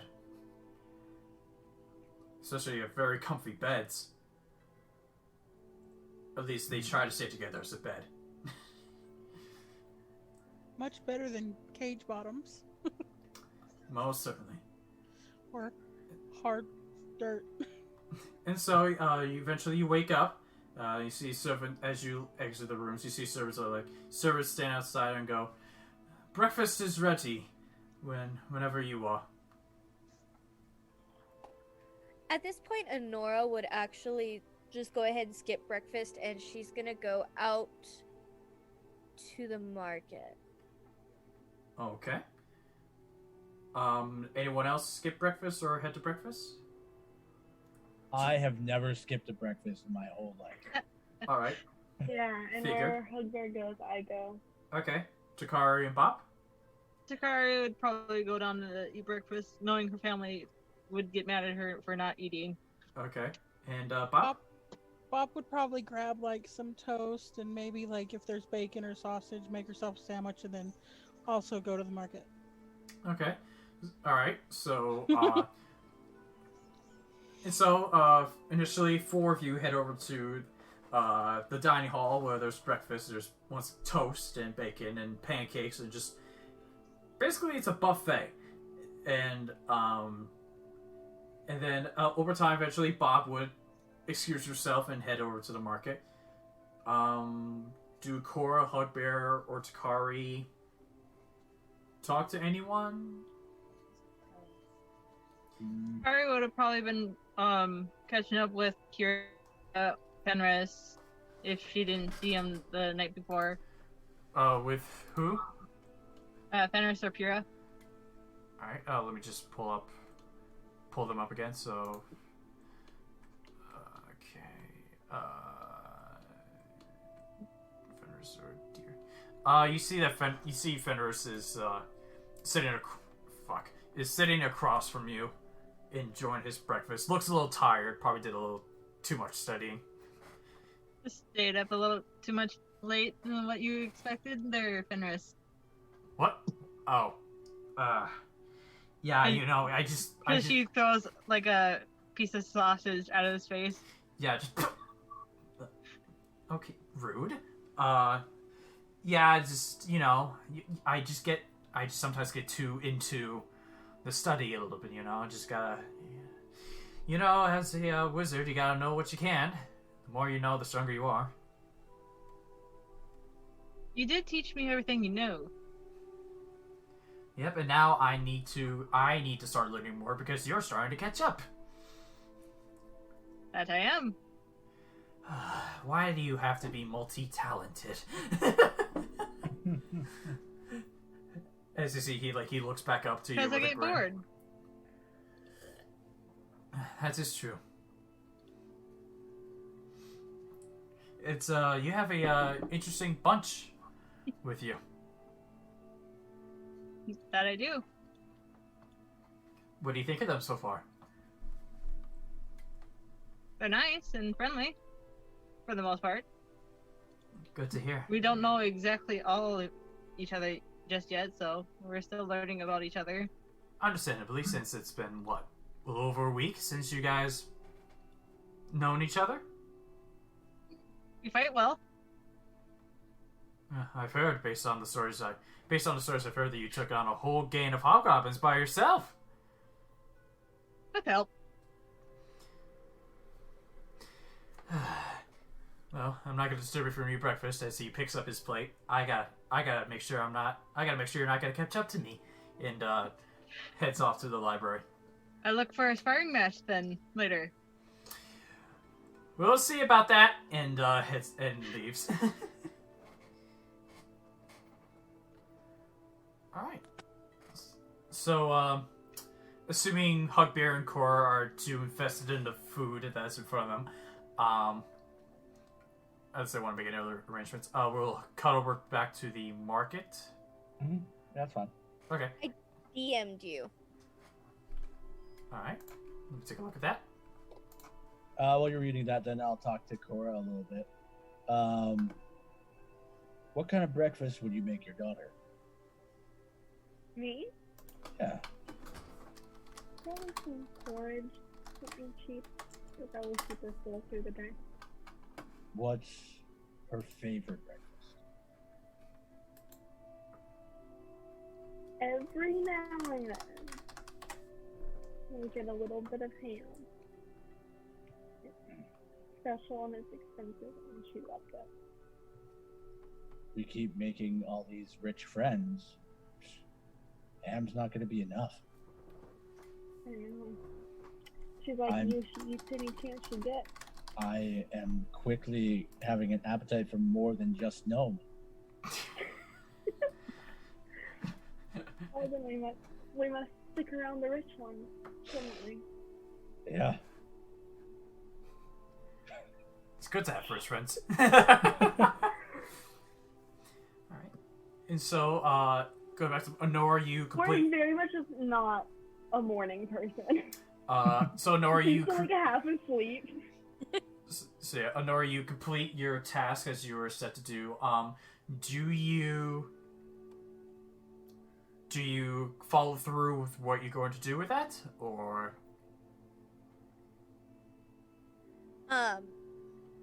Yes. So as long as I'm assuming she finds what she's looking for. Make a perception check. What the heck? Let's see. Perception. Please let it be semi-decent. I hate you, you stupid thing. 15. You rolled a 15. Yeah, you do find what you're looking for. Okay. So, once she finds what she's looking for, are there any, like... I mean, she'd probably ask Takari, but are there any, like, streams that she's maybe come across? Like, spring... Freshwater, natural water springs. You would have, along the journey, on your journey to Heston, you do remember running to a little stream that's closer to the town. That's closer to the town. Closer to the city. So it's not that far from here. Okay, so Onora's gonna go ahead and pick up her horse from the stable. Okay. And then she's gonna go ahead and ride to that stream that she rode past, or that they rode past on the way into the city. And she's gonna spend probably the rest of the day there. Okay. And so, alright, and so you pick up your horse, and you, go back and, do what you need to do. And you'll come back, I'll say, like, late afternoon. Yeah, it'd be about late afternoon. Probably on the complexity of what you're doing, I would say it takes some time, so late afternoon.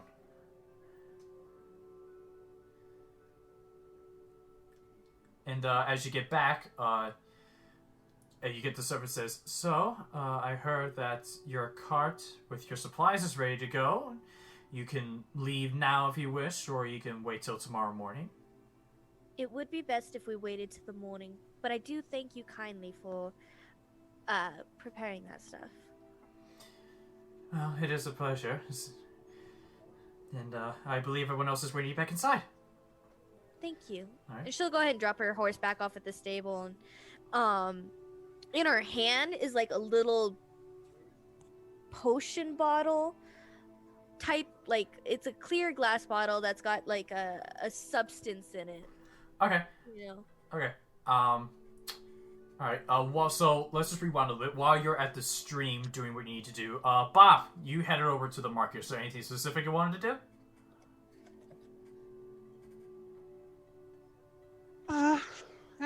Jesus. You're not going to find him here. Bob just genuinely wanted to, because the food on the way there was a little just one note of just the meat that they could find when they were hunting. She thought she would go to the, like, food market and get a little bit of light vegetables so that they could make something more than just meat. Okay. Alright. I know. Hey, mob.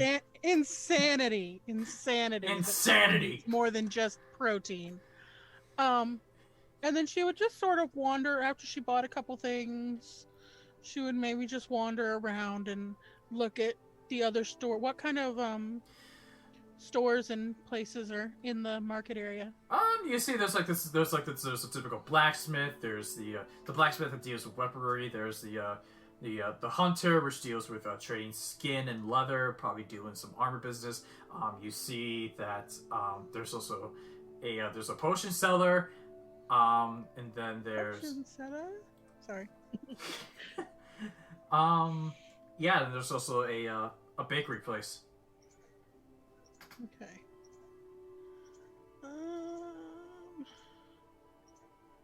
Can I go into the potion cellar and see what he might have on hand? Sure. Okay. Get his strongest potion. Right. Potion seller. It's not like moonshine infinite. So she goes into the potion cellar and asks them what sort of potions that they have, that they carry, and things. You see the potion seller looks. You see what looks to be a human skinny, a more skinnier human male in a cloak.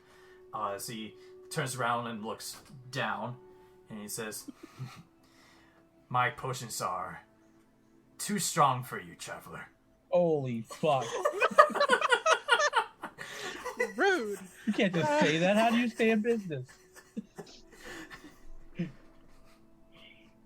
I have some gold. I could buy a potion. What kind of do we have any potions that would help if, like, do you have any good healing potions? Something, it doesn't have to be super expensive.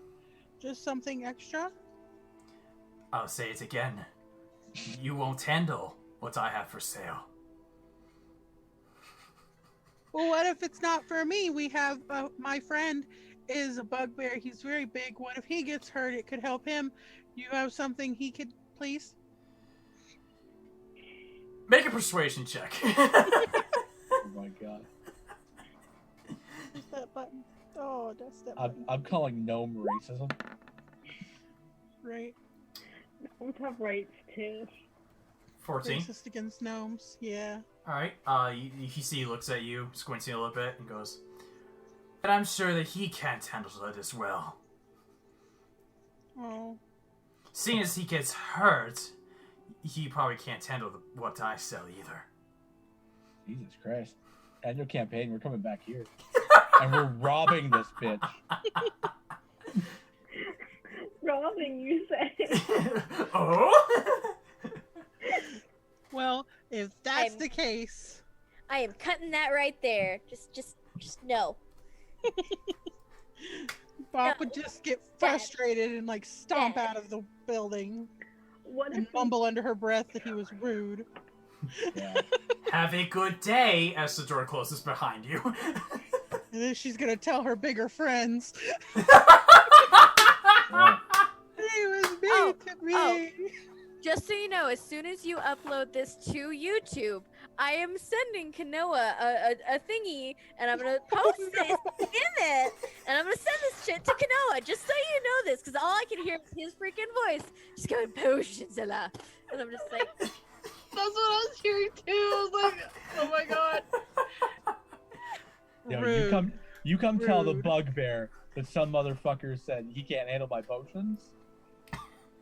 Alright, so Wouldn't even sell me one as, potion. as you make your way back, you talk about this out loud, and you see one of the services spies says, "Oh, you're talking about him, aren't you?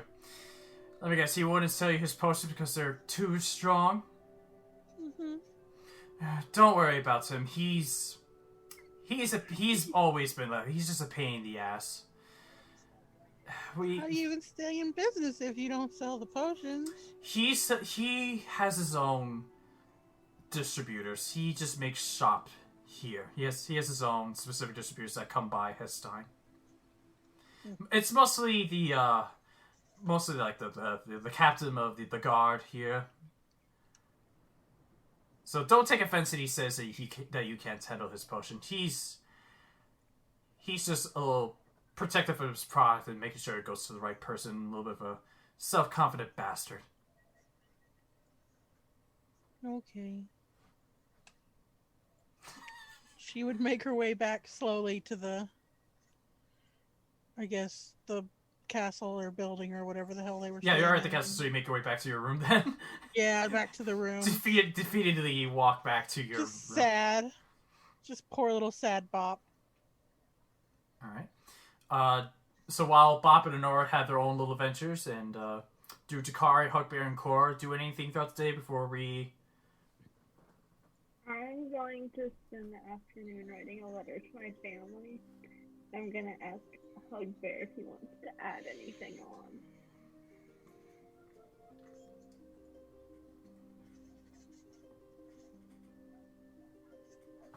I like ham.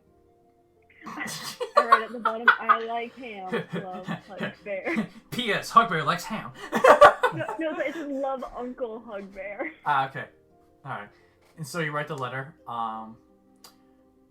Then send it. Okay.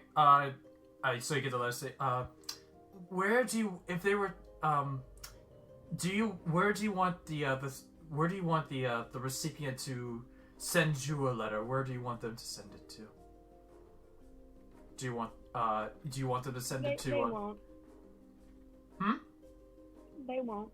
Oh, okay. So sorry for asking if it was a personal thing. Forgive me for saying that. I will make sure this letter gets sent right away. They know how to contact me if they need to. And the servant walks away with the letter. Alright. Anything else? I'm gonna go check out my cool ass horse. Alright, so, eventually one of the servants will come by to say, sir, so would you come approve your horse? Yeah. And you make your way down to the stables, and you see like a bunch of like the normal sized horses, and some look pretty, some of them look like they've been through some stuff. But then you see waiting outside the stables is one big horse. If I have my say, I want it to be that third picture from Onora's picture there of Shires. That brown, beautiful, giant ass horse. And so it is. It is exactly what that photo is from. And you see, you see, it looks down upon you. Hey, you're a biggin. I love it. I bonk heads with him. What was that? I bonk heads with him. All right. Make an animal handling check.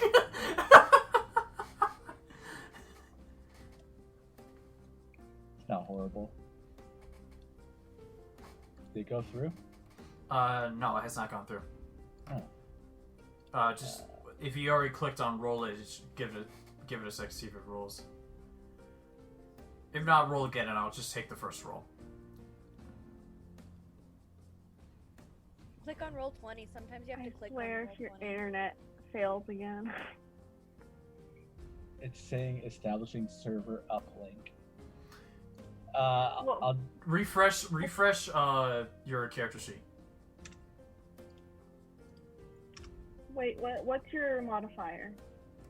plus So I can 4. roll for you. +1. Do you want me to roll Plus for you? 4. Sure. +4. Oh, Jesus. You No, trusted I the rolled wrong person. You bonk the horse's head, and then the horse bonks his head back at you, but much harder in a much more aggressive manner. I love this horse. You take it that it didn't really like it. We're gonna get along just fine. I should never offer to roll for anyone since I already can't roll for myself. What do you? And you see the servant goes, what would you like us to do with your original horse? Oh, there it goes. There it goes. Okay, whatever. That's fine. Alright, how about this? I'll give you the 11. I'll give you the 11 and say that you feel the feeling is mutual. Cool. He doesn't hate me. No.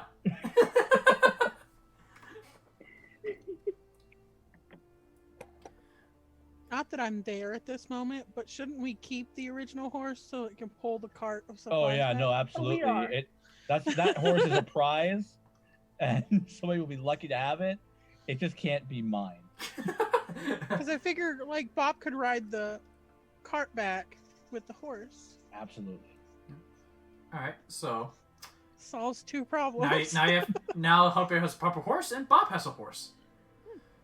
Well, kind of. We'll probably strap both Onora's horse and Bop's horse The other horse. to the We just tie Bob to the cart. top with our rope.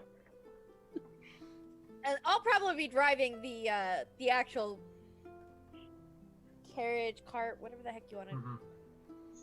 call it. Y'all can Bob do will that. try and get told no. That tends to be helpful. Yo, my horse gets a fucking attack. I'm all for this. All right. And so, anything else? So, Takari, anything you want to do in particular? She probably would have been trying to bother Dior or Fenris, just bugging them. As the youngest sibling. It's the youngest sibling, you have to bother them. Perfect. Move. Make a charisma check and see if you successfully bother them. Did you successfully bother them? Great. Just roll a charisma check. I know, it's my... Okay, there we go. My character sheet was, not loading in. Okay. Why can't one of us have working technology tonight? Not a single one I of don't us. know. Jonesy, if you don't rename It's just the, a general this charisma episode, check. technical Oh, never mind. difficulties. What was that? You need to on the when you put this on YouTube with technical difficulties. Name of episode, then parentheses with technical difficulties. Yup. Perfect. Is it not I working? haven't rolled yet. It's my bit computer. I think it's just you three who are having issues tonight. I don't know. In my defense, my technical issues have all been like My horse just critted Like- accidentally. beautiful stuff. I you know, died. like making it pretty, not like actually Alright, working. so, okay, so the gate that he's waiting in impatiently takes 18 points of damage. I was just like, can I get a war horse to roll here? Let's see. Let's see, but let me roll percentile. What do you do? For a second there, I thought you were gonna say, "Are you gonna breed?" And I was like, "Wait." Um, No, the horse doesn't see an break through the interesting gate. creature. The horse does not break through the gate. Unwillingly, you don't know. I will take the higher number. Yes. I don't know why I rolled twice, but yeah, Maybe- I got a 21. Yes, you very much You rolled 3 times. Yes, you very much Oh. successfully bother your older siblings, as the youngest sibling must do. So much that whatever room that you were previously in, you were asked to be kicked out. Successful bothering. Mission accomplished. She'll walk out with a kind of a sly grin, like, I did my job. All right, and so you guys do your tasks as you're meant to do, and you guys prepare to rest for your journey back to Nofliasile in the following day. Anything I should know before people fall asleep? Onora goes ahead and takes the potion.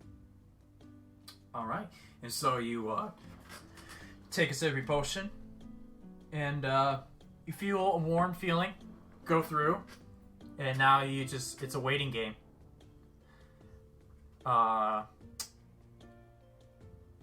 I will say, it becomes hidden again. All right, Not so alarming at all. all right, and and throughout the night, so you go to sleep. Nora, I'm guessing this is the part where you're awake and journaling at this point.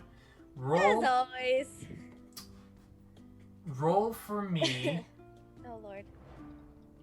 a Constitution saving throw with advantage because you drank the potion.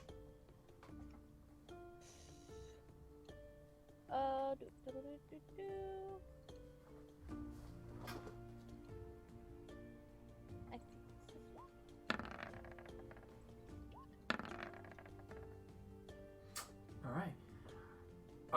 So as you're journaling, you start to feel the pulse on your shoulder, and it intensifies and intensifies and intensifies. But thank God you drink that potion, because eventually that pain starts to null down a little bit to where it's manageable. You're not screaming in pain.